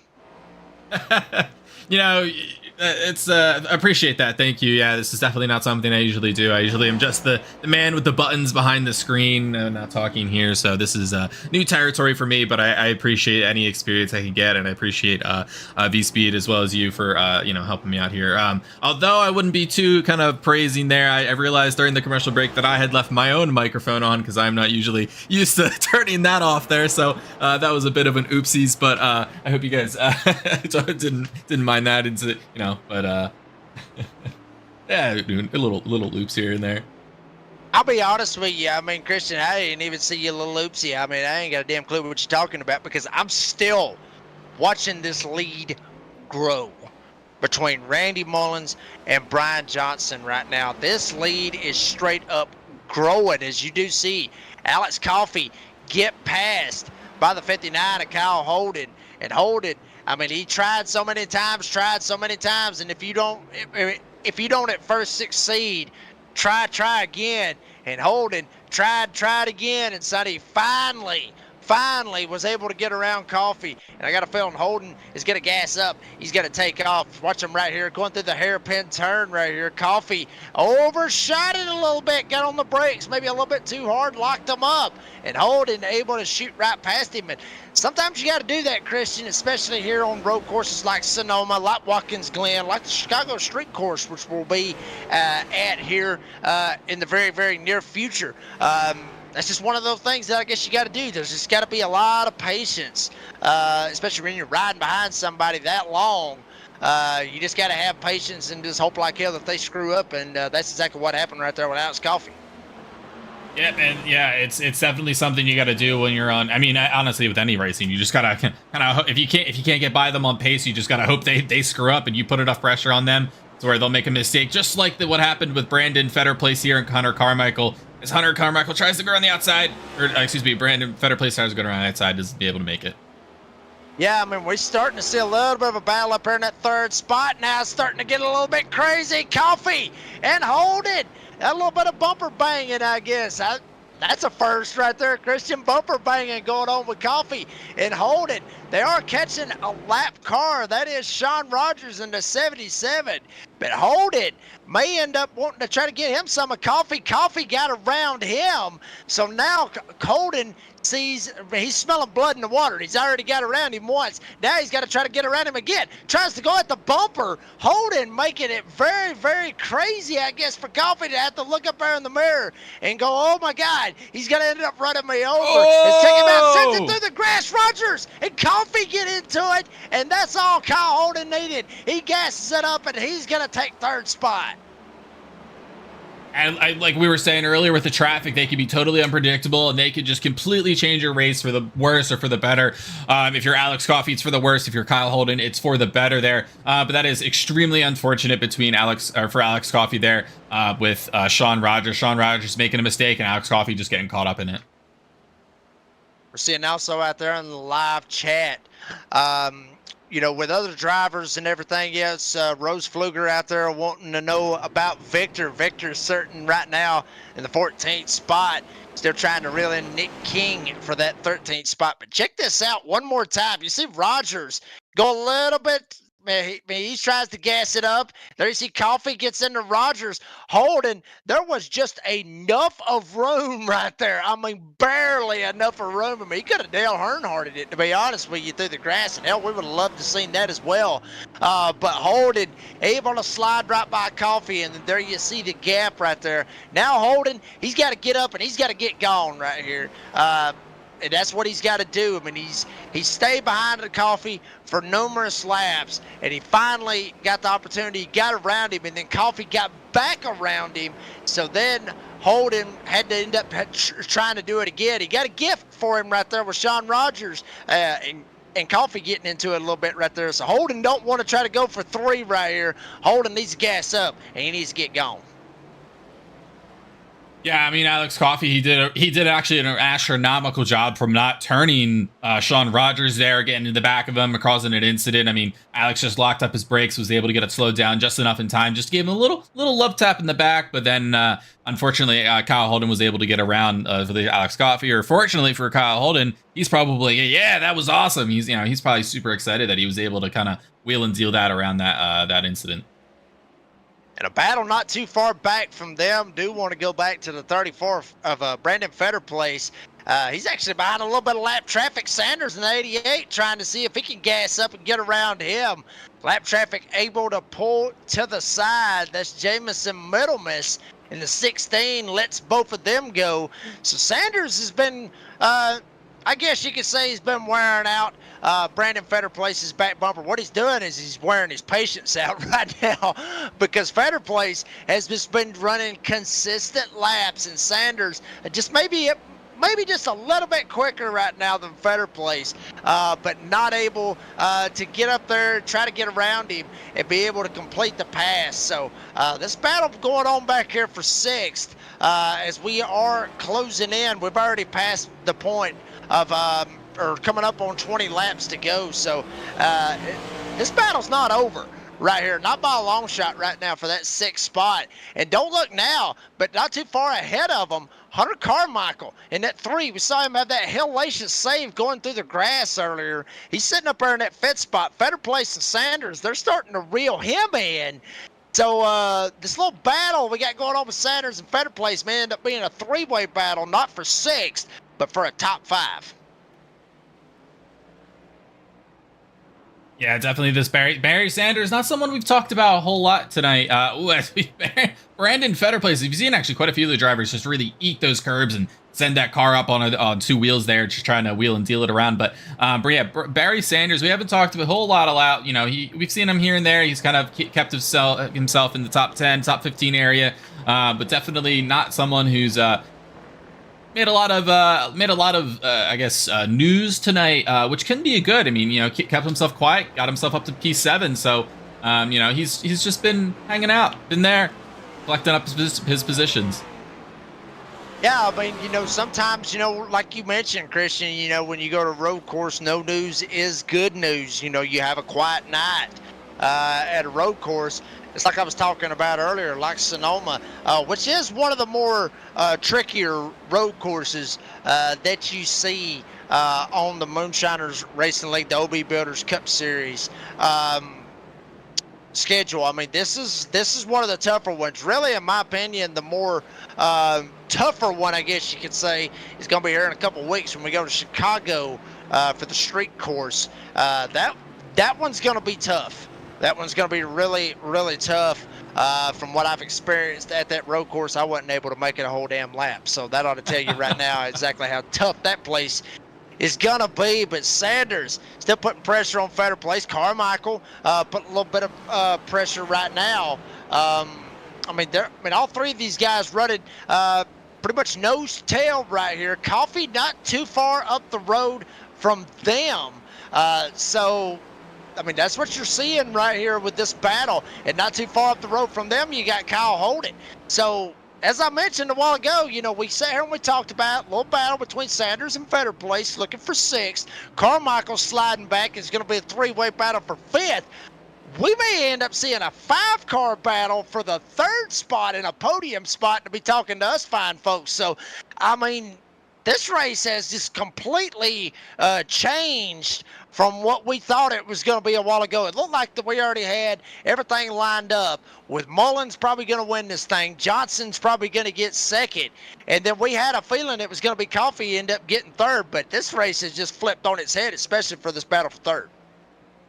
Yeah, I mean, I also thought the same thing. I mean, I thought Alex Coffey had it in the bag. There was a nice, healthy gap between everyone there. There wasn't a huge gap between Brian Johnson and Alex Coffey there for a while. I think it got down to about, I think it was under 2 seconds for a while. But unfortunately, again, something happened there that machine lost his pace or what. But I guess Kyle Holden is now our new P3. But you never know. We always thought Alex Coffey in the beginning was going to have that. So things could change. Kyle's machine could then have an incident, or Kyle could have an incident. Not wishing that upon him, but just saying things can happen in the last few seconds of the race, last few laps.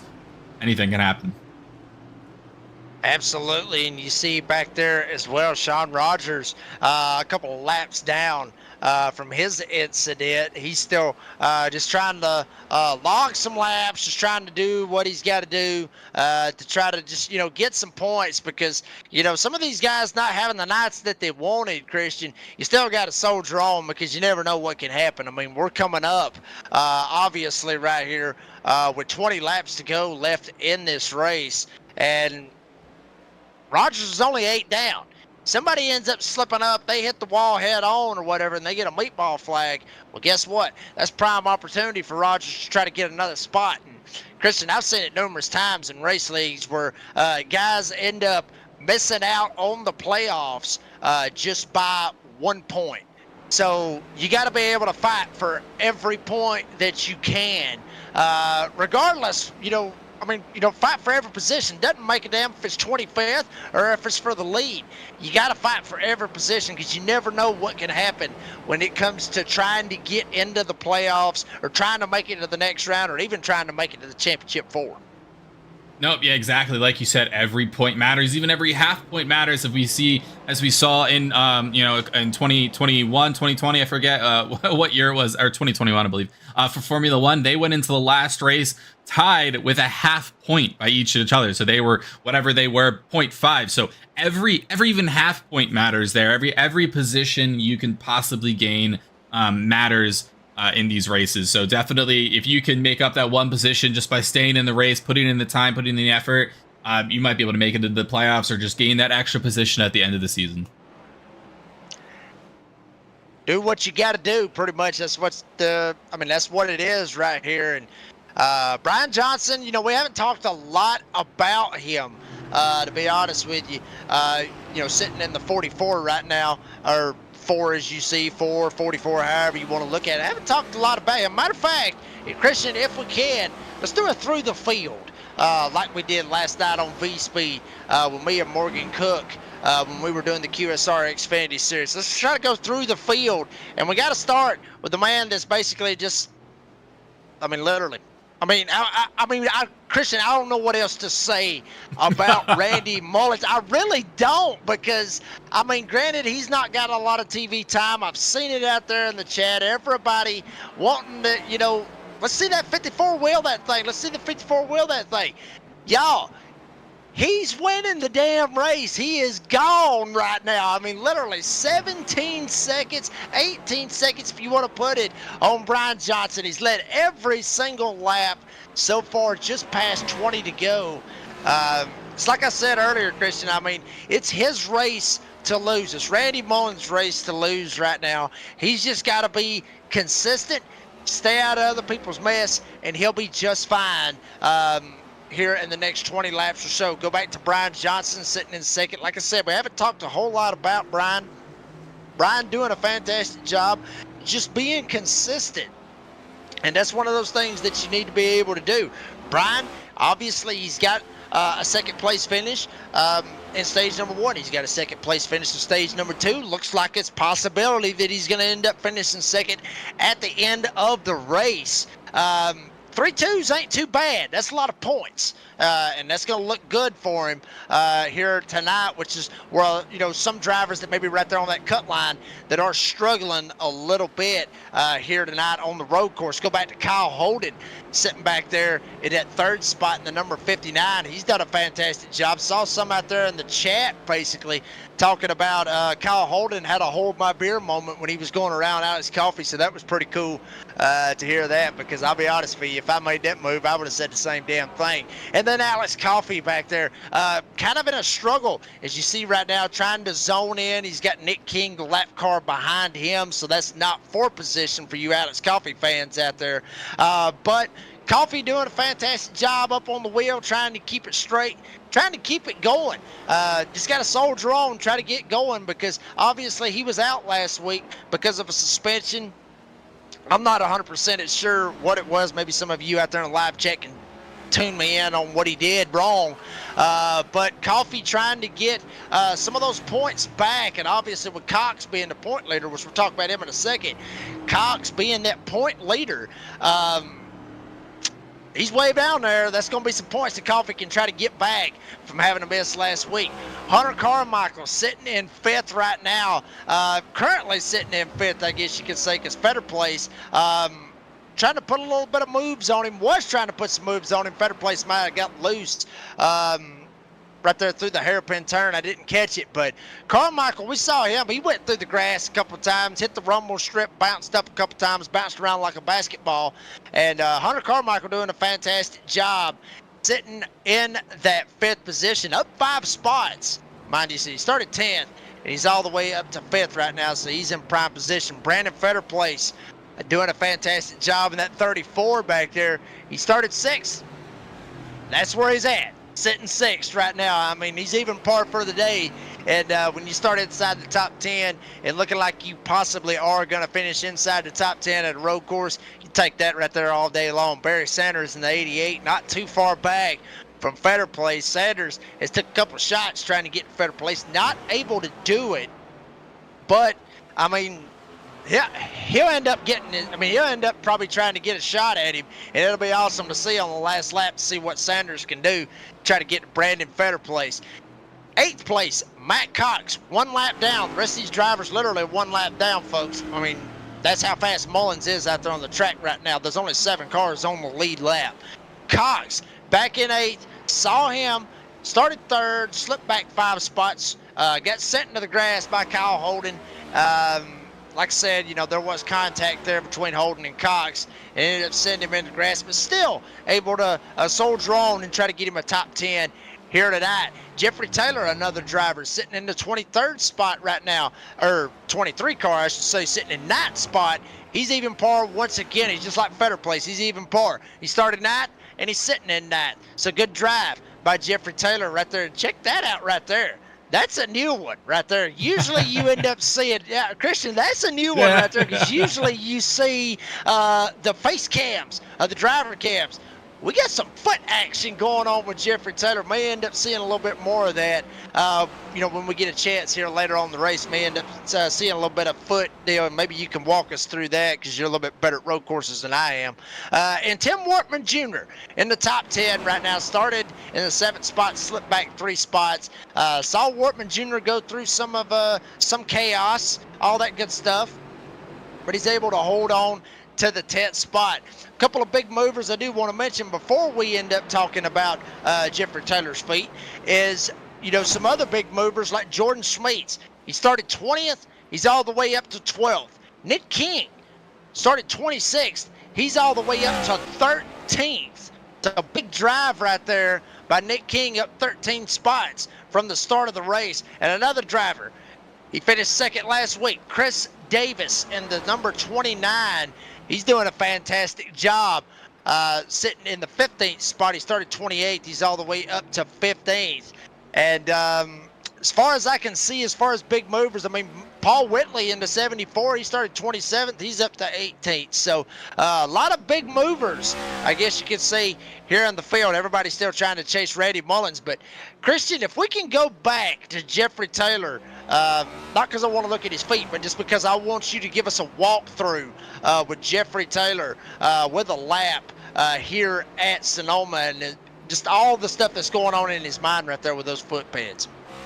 Yeah, so and with road courses, you got to do something called trail braking. It's what you constantly see him kind of just tapping the brake every once in a while, especially in the corners. He's not just hitting the brake, going into the corners, and then letting off immediately. He's just kind of slowly letting off. He's trying to trail brake his way, because you essentially want to use your brakes as part of the way for you to turn. You want to kind of try to slide that rear end a bit. You want to try to kind of be able to kind of rotate that front a bit harder by using the brakes. You don't want to just, and also you can use throttle as well, just to kind of kick up those rears as soon as you're done, because you don't want to just rely on the fronts. You're gonna end up wearing out. You're gonna end up destroying those tires a lot quicker.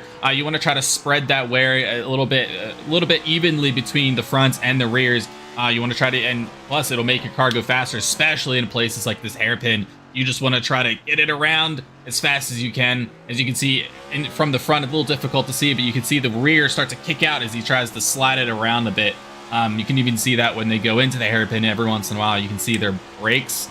You can see the brake dust kick up, the wheels kick up, because as they try to slide those tires a bit. And, Christian, I've heard numerous times, as we're still riding on board with Jeffrey Taylor right here, I mean, I've heard drivers in the real world, not real sure if they do it in the sim world, because I've heard of drivers have just 1 foot for the gas and the brake, and then 1 on the clutch. Maybe even one guy, maybe even resting their heel right there where the brake pedal is, and then being able to slide their foot over and being able to use the gas pedal with the top of it, and then be able to swap it back over. I mean, is that something that we would possibly see in sim racing, with some drivers maybe doing that? Or do you think maybe that's just because it's NASCAR and the pedals may be a little bit closer? Yeah, no, so that's called heel towing. Oh, as we can see the number, I think that's the number 16, the Jamison middle miss there go off wide for Jeffrey Taylor. But yeah, so that's heel towing. That's where you're kind of trying to use you have to use all 3 pedals at the one time. It's usually when you're trying to slow down.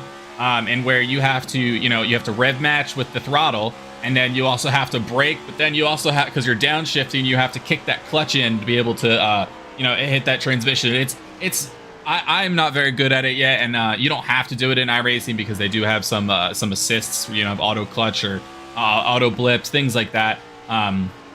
So fortunately, you don't have to use the clutch if you don't want to, but if you're hardcore, if you really want to try to do everything. Oh, as we see a driver up ahead, who is this?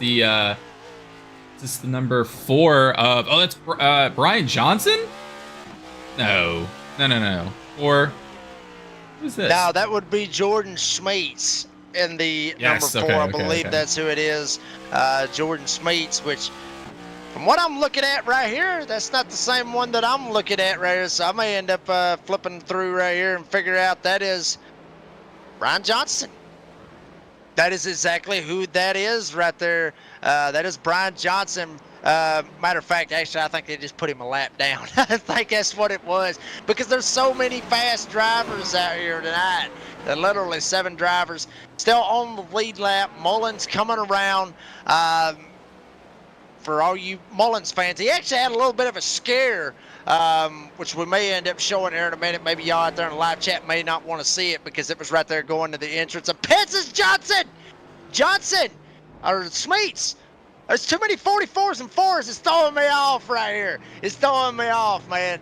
But that is Smeets going around trying to get it saved, and that's exactly what he was able to do it. So, no, that was Brian Johnson. I had that incident right there. That was indeed Brian Johnson. Okay, well, I'm at a loss for words, because they got me screwed up at this point. But Johnson, I mean, you talked about it right there. Johnson having a little bit of an issue right there. That's kind of going to open the door for Kyle Holden. And Kyle Holden, I mean, there you see it right there on your screen, only about 6 seconds back. Now 7 seconds as Johnson starts to try to wind it up right here, maybe try to find a way to get away from Holden. Don't want to end up finishing third at this point.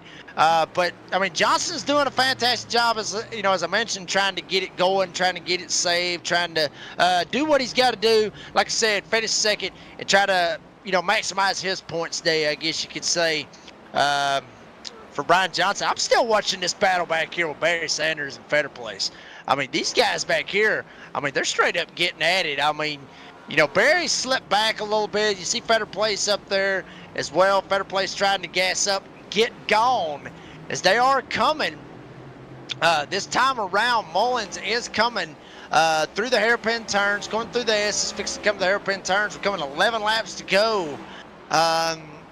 This time by Christian, and I mean it's been a dominating performance so far out of that number 54.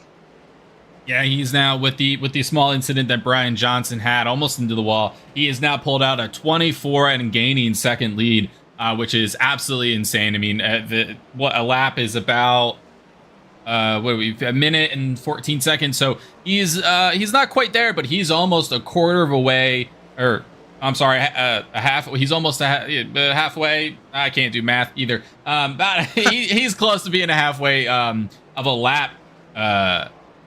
Past Brian Johnson, ahead of Brian Johnson, which is absolutely insane. I mean, probably Alex. He's probably about half a lap on Kyle Holden or Alex Coffey. One thing I do want to mention, Christian, his last lap time. That being Randy A. Mullins, his last lap time was faster than what he ran in qualifying. Just want to mention that real quick. I mean, obviously he had a 1:14.8 in qualifying. He just ran a 1:14.5. And if you want to get really technical, his fastest lap of this race was lap 65. He dipped into the 1:13s. So, I'll just go ahead and put it this way, Christian. I'm sorry, I got to say it. He's hauling ass right now. I mean, he's on cloud nine. He's in a different zip code, different state at that point right now. Coming around this time, I mean, Randy Mullins is going to hit the line. 10 laps to go. And at number 54, I mean, he's doing a fantastic job. 1:13.9 is an absolutely incredible time, and I was able to do some math, and half of a lap is about 38 seconds, 37 seconds. So Alex Coffey is more than half a lap behind Randy Mullins, and he is only in fourth place. So Randy Mullins has over a half a lap on fourth place and beyond, or more. I mean, obviously up to eighth place is now a lap down. So Sanders being the last one on the lead lap, that's absolutely crazy. The amount of speed that Randy Mullins can pull off in this car. Yeah, I mean, and you think about it, Christian, I mean, he's doing this lap after lap after lap after lap. I mean, it's consistent at what he's doing right here. I mean, he's not going to get that good of a lap because he's actually catching a little bit of lap traffic this time around. I mean, that's just, I mean, nothing against any of the drivers out there. That's just how damn fast he's been going around this racetrack and just putting them down one at a time. That being that 54 of, Randy Mullins. And yes, Mike, I mean, the 54 is faster than qualifying time. So, I mean, he must have found something in the race that he didn't have for qualifying. But, Christian, I will mention this real quick. I do got to mention this. If you got that big of a lead, and you're sitting right here about 25 seconds for this lead, are you telling yourself that, maybe we need to be careful and not throw this race away? Or are you just in that big of a zone right now to where you just say, screw it, just keep doing what you're doing and just stay in the rhythm? I mean, which one would you be preferring at that point? I mean, I'm definitely going to try to keep myself in a rhythm. It all depends on the speed. I mean, his natural speed could just be, his natural, rhythm could just be this quick. I mean, but he's still putting in low 14s, even high 14s with traffic. Let alone, that 13.9 we saw just not even 10 laps ago, which is absolutely crazy. Personally, I'd wheel it back just a little bit. I'd be only pushing like 80%, just enough to keep that gap or maybe even lose just a little bit because he has over 30 seconds between him and Kyle right now. However, This is someone who is talking who has not led a race by 33 seconds. So I think the person you should really be asking that is Randy in a few short laps here when we get to interview him when he gets P1. And yeah, I do actually want to go back to the deal right there with Brian Johnson, because you just mentioned that Kyle Holden sitting in that second spot. I do want to go back to the incident with Brian Johnson. They were coming up over the hill. Check that out. Holy hell, got some beach buggy stuff going on with Brian Johnson. He overshot the corner. Let's watch that again. Gets nailed by the 17. Ends up T-boning him right there. Wow. Check it out right there. I mean, he just overshoots it right there, slips just ever so slightly, hits the grass, hits a hill, slides up, jams up, and then Tucker Rose just comes out of nowhere and ends up nailing him, T-boning him right passenger side door first, I should say. And but Brian Johnson able to carry on and continue and not have a meatball flag or anything like that. But he is going to lose that one spot to Kyle Holden. Yeah, let's watch it on board with Tucker Rhodes here against Kyle Holden. Or Brian Johnson, excuse me. Oh, that was a hard hit. Yeah. You see the front bumper off there on Tucker Rhodes. That's a rough hit there for Brian Johnson. Again, we thought Brian Johnson was going to be able to hold on to that. But apparently, things can happen. Oh, I think he's in the pit. Oh, no, that's Tucker Johnson. Not or Tucker Rhodes. Tucker Rhodes. I'm getting everyone there mixed up. Tucker Rhodes is in the pits. He was pretty far down there. I'm not super sure. He's only 18th. He could have kept wheeling it. Yeah, but as hard as he hit him in the door right there, Christian, I would say, as I'm going and I'm looking, yes, he has a meatball flag. So that's exactly why he is down pit road, because he took a shot. I'm shocked that Brian's not got a meatball flag, because he straight up nailed Brian Johnson straight into the door right there. Yeah, Brian's actually super lucky. And I could talk about why this kind of happened. So Tucker Rhodes nailed him in the front. So Tucker used the front of his car to absolutely smash the door of Brian Johnson. So that just destroyed Tucker Rhodes' engine and anything in the front. Whereas Brian Johnson actually got all the way lucky because he hit him in the door. He didn't hit him in the wheel. He didn't hit him in the front or the back. He didn't hit him in the engine. He didn't hit him in anything that was, vital. He just hit him in some body work, right? So nothing really happened besides maybe some, aero damage, which, it's not super important at road courses. It's definitely important, but it's nothing like it is around ovals.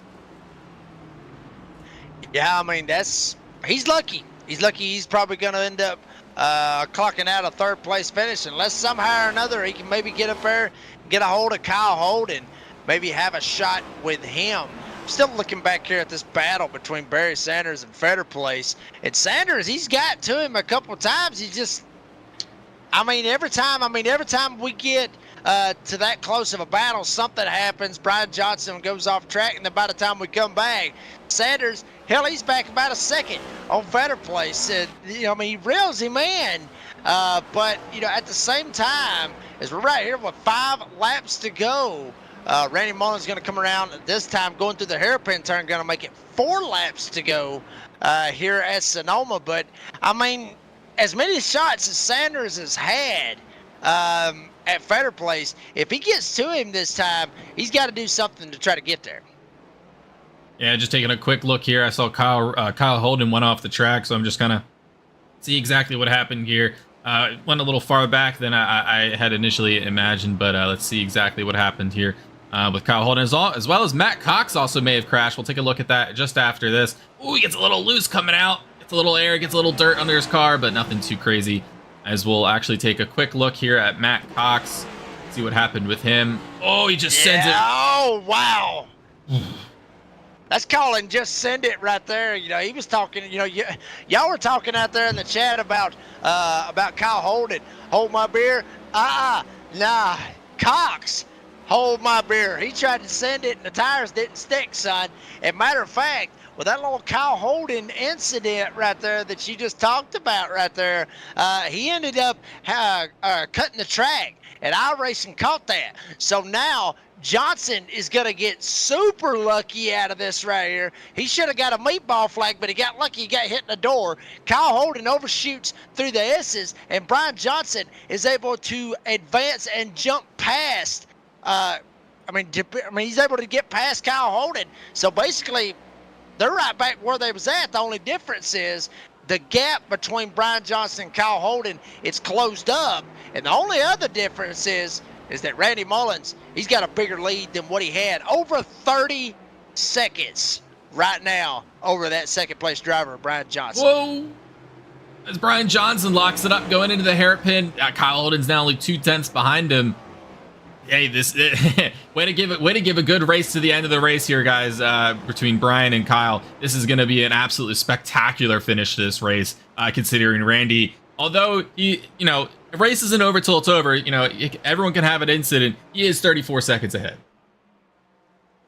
Yeah, I mean, but we're going to stay with this battle at least for right now.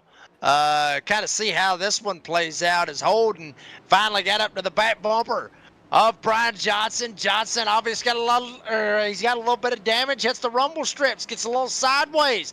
Holden sends it too hard. Now he's going to try to maybe get going. Holden gets on the gas and ends up spinning it around. Alex Coffey and them, they're going to send it, try to be able to catch up. But there was so much of a gap between Holden and Coffey that Holden he was gone. There was that big of a gap where Holden could afford to do that. But now it's gotten to the point where Johnson, he's on cruise control. He's going to get second place. Holden's going to be sitting back there in the third spot now. He had a shot to try to get second, but it don't look like it's going to happen here tonight, Christian. Yeah, that was unfortunate there for Kyle Holden to get spotted. I mean, he was right on the tail of Brian Johnson, but unfortunately, when you're under pressure like this, you only had 2 laps to go. That pressure really gets to you, especially when you're chasing someone. You're trying to put everything you can into it, and you kind of get locked in. You get like the tunnel vision on their car, and you just kind of lose sight to where you are in the track, and you just happen to make a mistake. It happens to anyone, no matter the skill level, and it's just an unfortunate circumstance.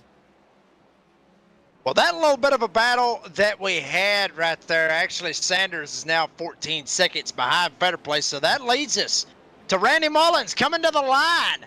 White flag in the air, last lap for Randy Mullins here at Sonoma. And boy, what a drive. I mean, by this 54 of Randy Mullins coming through the front up the hill. And we're going to sit here and watch him basically do what he's done for the past 78 laps.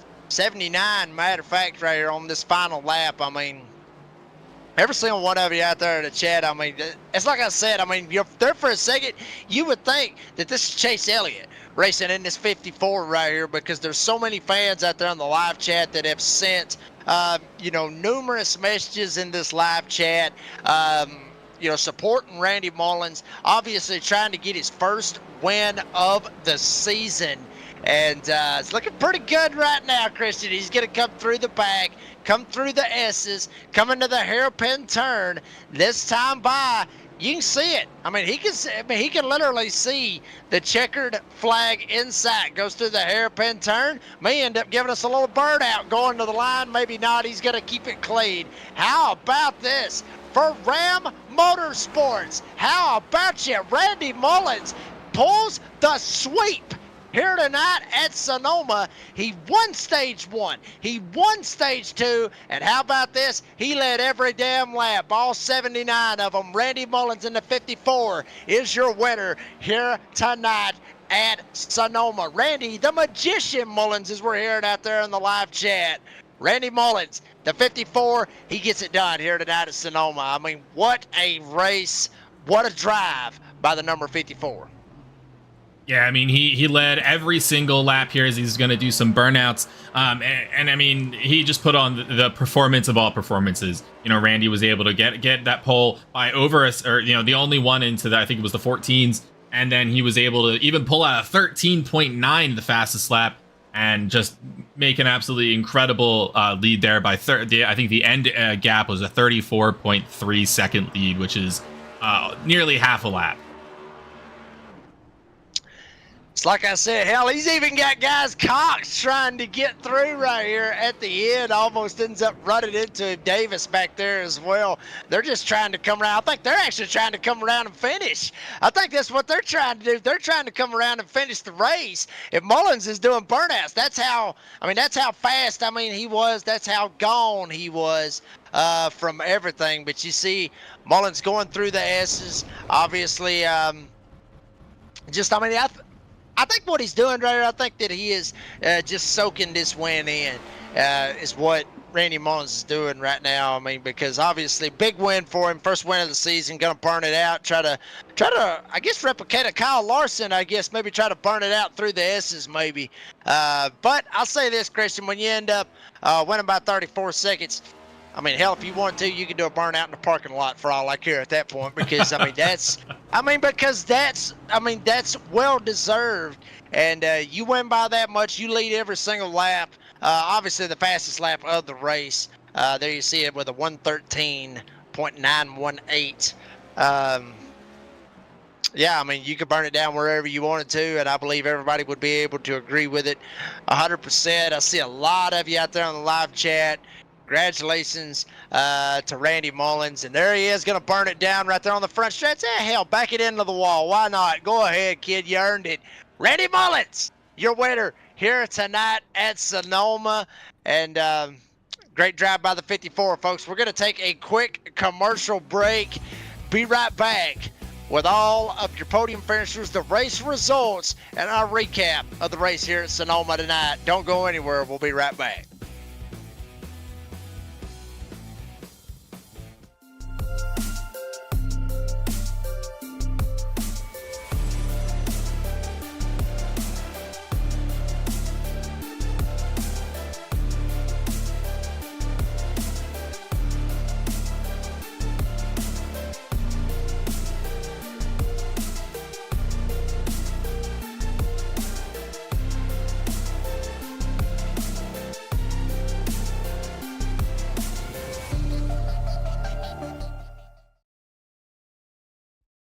Racing isn't easy, but experiencing it is. iRacing puts you in the driver's seat with the industry's leading sim racing game. Drive on laser scan replicas of the greatest racing circuits from around the world. Go head-to-head against other drivers chosen by skill-based matchmaking to ensure competitive racing at every level. Compete across all your favorite series in officially licensed cars engineered to deliver the most accurate driving experience possible.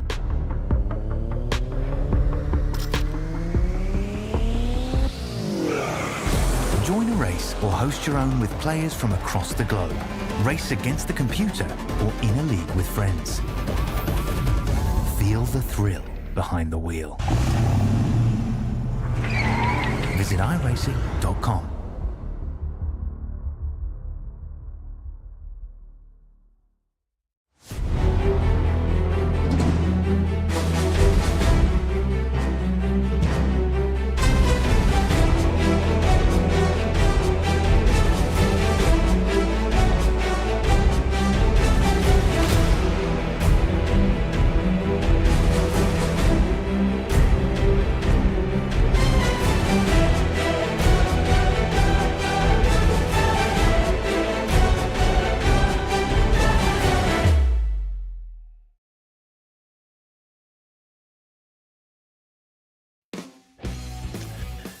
Folks, we're back here at Sonoma Raceway for the Moonshiners Racing League, the OB Builders Cup Series, live here on V-Speed Racing Network, folks. You just basically watched, it's like I said a while ago, you basically just watched Randy Mullins take everybody out there to the woodshed and give them a good old-fashioned spanking. That's exactly what Mullins did. You'll see the results on your screen. Randy Mullins ends up getting the win here tonight. Brian Johnson is going to end up finishing in the second position.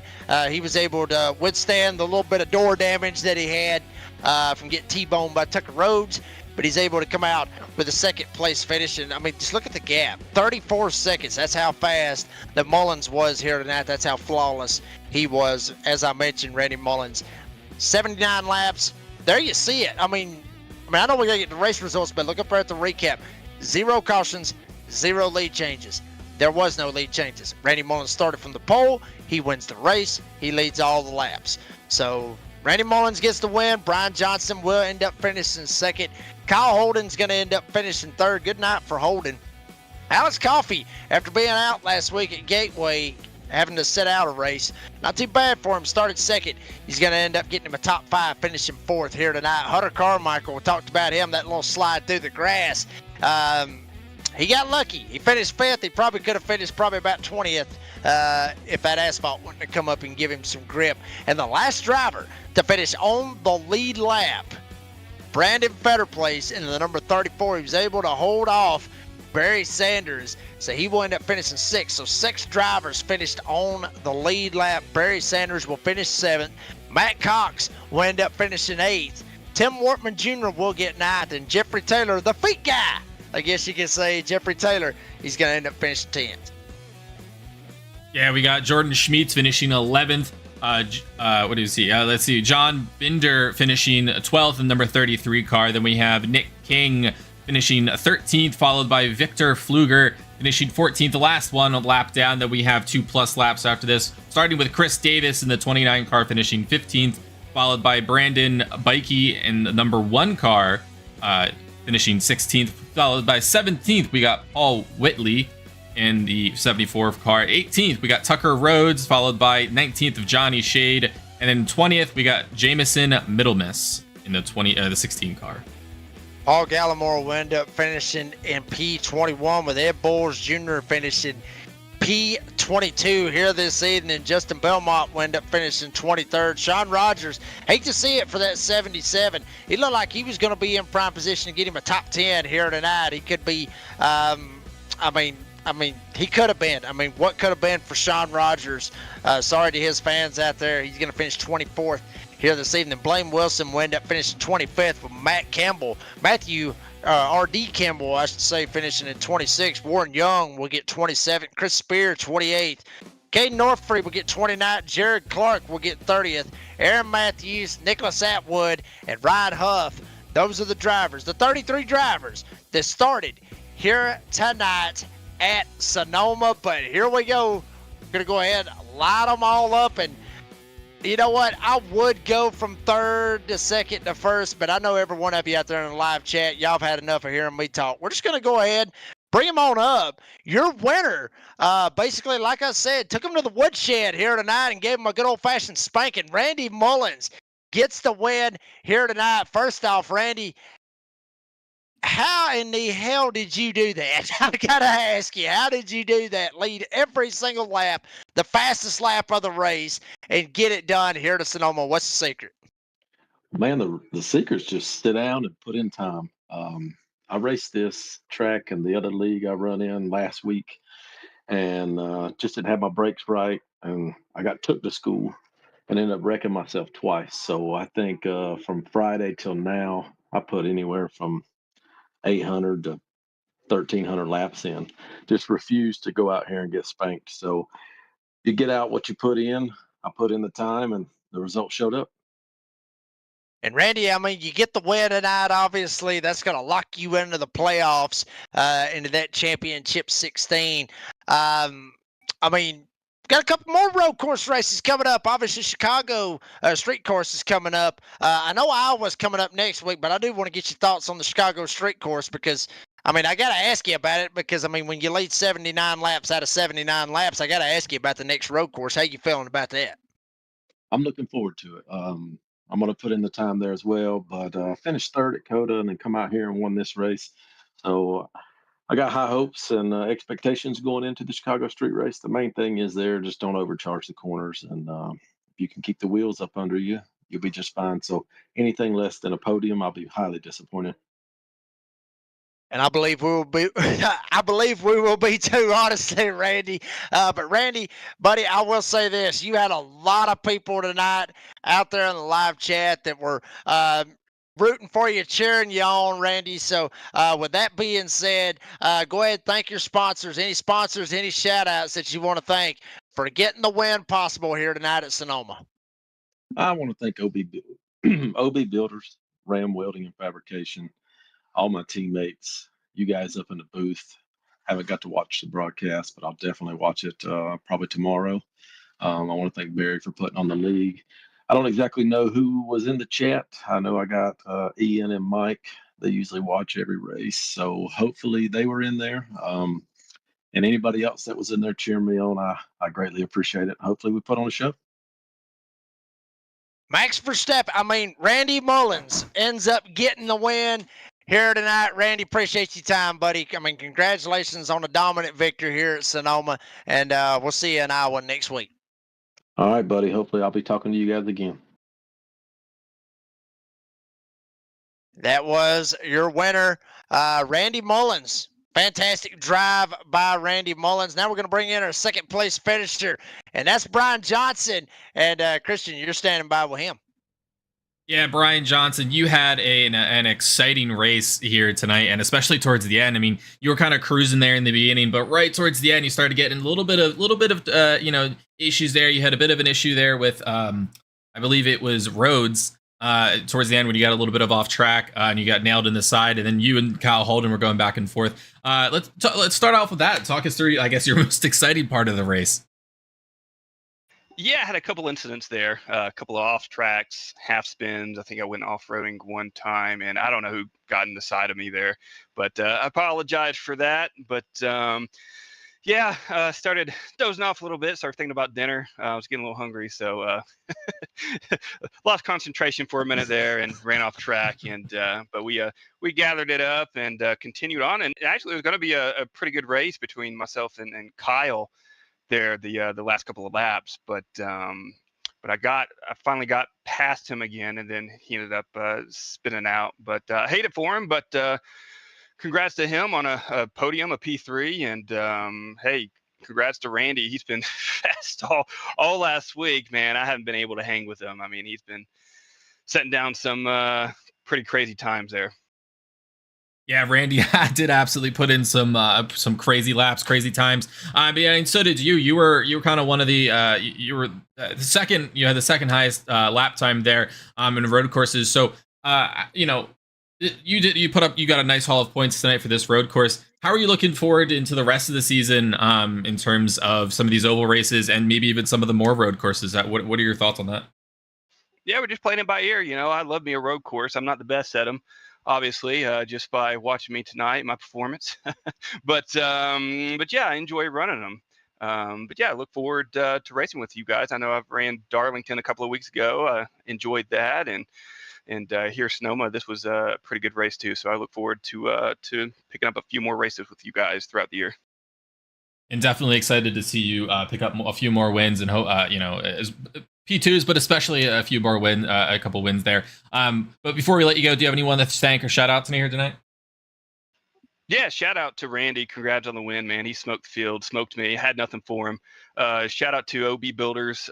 Shout out to Ram Welding and Fabrication, Southern Spiral Pipe, and my boys back at Paradigm Motorsports.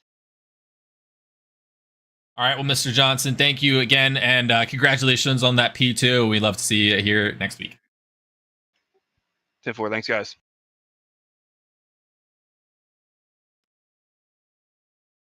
And that was Brian. Go ahead, Go Jake. ahead. Oh, Go okay, ahead, buddy. Yeah, that was Brian Johnson, the number 44 in the P2. As we catch up here with Kyle Holden, who also had quite an exciting race here in P3 here with Jake Reeves. Yeah, Kyle Holden up here in the booth with us. And Kyle, you had a very entertaining race. You started out, had a little battle with Cox going on, then you had a little battle with Johnson going on. Honestly, your race looked fun as hell. I would have loved to have been in the car. Tell us about it. Yeah, we had a pretty good run. A bunch of guys seemed to be holding people up, but luckily got around them. We didn't try to spin Matt, but we tried to just get to his inside, but kind of came into us. Didn't mean to really spin them there, but things happened. So just kind of kept moving forward. We had a pretty fast car. I'm not really sure what happened to Alex after he pit there. I don't know if he took tires or something, but he was definitely off pace. I thought he'd be a lot faster, so we got by him. And we're just kind of cruising for most of the race, trying to see how fast we can go and get, as far up as we can. I don't think we'd ever catch Randy, but we got caught up to Brandon, and I thought that was going to be, a pretty good finish there, but with him. But we ended up getting lost in the corner there and hit our tires on the bump, and then kind of spun ourselves. And then obviously I asked Randy the same question I asked you this, obviously. We're going to Iowa, which is kind of a new thing, I guess you could say. If you've ran officials before, obviously we've been out there, we've ran officials at Iowa, but never to this extent, I guess you could say. But I want to get your take on Iowa, and then also the next road course race, which is going to be the Chicago Street Course. How we feeling about them two tracks? Yeah, Iowa, it's all right. It's not my favorite track. We'll be pretty decent there, but don't expect a win out of us. It's, I'm not going to put too much time into that. But Chicago Street Course, home track for me, so I'm going to put a lot of effort in there. We got the win last year, so hopefully we can pull off the second win this one. We'll see what happens then. Kyle Holden ends up finishing third here tonight. Kyle, appreciate your time. And before we let you go, you got any sponsors, any shout-outs you want to thank for making it possible? Just a huge shout out to Simrat Market. Always head over there for your paint needs and all that. They got some great stuff over there. Huge thanks to Randy and OB Builders for sponsoring the league. And just huge thanks to everyone for showing up. Kyle Holden finishes third here tonight. Kyle, congratulations on third place finish. Appreciate your time. And we'll see you next week in Iowa. Appreciate it. That was Kyle Holden, ends up finishing third here tonight. Christian Hill, buddy, your thoughts on a barn burner, I guess you could say, here in Sonoma? Yeah, usually race courses here in these Cup cars get a little low, a little slow. But this is an absolutely just exciting race between Randy Mullins having just this massive gap, and then Brian Johnson, Kyle Holden, Alex Coffey, Matt Cox, Jeffrey Taylor. You have all of these drivers who just put on, I couldn't even list them all, an absolutely exceptional race, especially with the, in the beginning towards the middle, I guess. Actually, you had those 5 drivers who were just consistently stuck together, and it wasn't even like they were in the 15th place. It was the top 10 drivers who were just constantly battling, constantly fighting each other, and it put on just such a great race here at Sonoma, which is an exceptionally difficult track, especially in these cars. It's an absolute blast here at Sonoma. Next week we're going to be at Iowa. It's going to be a blast right there. Check it out right there. Got the rock right in front of it. Not real sure who's on that rock. May have to Google that one before it's all said and done. But there you see over the horizon, over that shed, got the Iowa Speedway. That's what is waiting for the OB Builders Cup Series. Going to check it all out next Wednesday night at 8 p.m. Eastern Time, live and only on V-Speed Racing Network. Want to give a shout out to all the drivers for all the time that they put in, all the hours that they put in. Obviously, Randy Mullins put in more hours than the rest of them, but shout out to all the drivers for always putting on a fantastic race, always putting on a fantastic finish. Any way, shape, fashion, or form, shout out to the fans, each and every one of y'all. Y'all come out in numbers each and every week from what I've watched in past races. I know this is my only second broadcast with this league, but I've went back and watched y'all come out in numbers 9 ways Sunday for these drivers. So shout out to each and every one of you, the fans, and shout out to Adam Baker, Eddie Smith, Bradley Cooper, everybody over at V-Speed that allows us to get on the mics, on the buttons, as Christian Hill was saying earlier, and allows us to be ourselves and have a good time with you fine folks and see some great racing, call some great racing, and interact with you, the fans, as well. For Christian Hill, you've done a fantastic job on producing and announcing tonight. I am the redneck announcer, Jake Reeves, saying as I always say, be safe, be kind, be fast, and we're going to be up there in farm country come next week. We're going to be at Iowa. We'll see you up there in the cornfields of Iowa next week here for the Moonshiners Racing League, the OB Builders Cup Series, live on V-Speed Racing Network.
Racing isn't easy, but experiencing it is. iRacing puts you in the driver's seat with the industry's leading sim racing game. Drive on laser scan replicas of the greatest racing circuits from around the world. Go head-to-head against other drivers chosen by skill-based matchmaking to ensure competitive racing at every level. Compete across all your favorite series. In officially licensed cars, engineered to deliver the most accurate driving experience possible.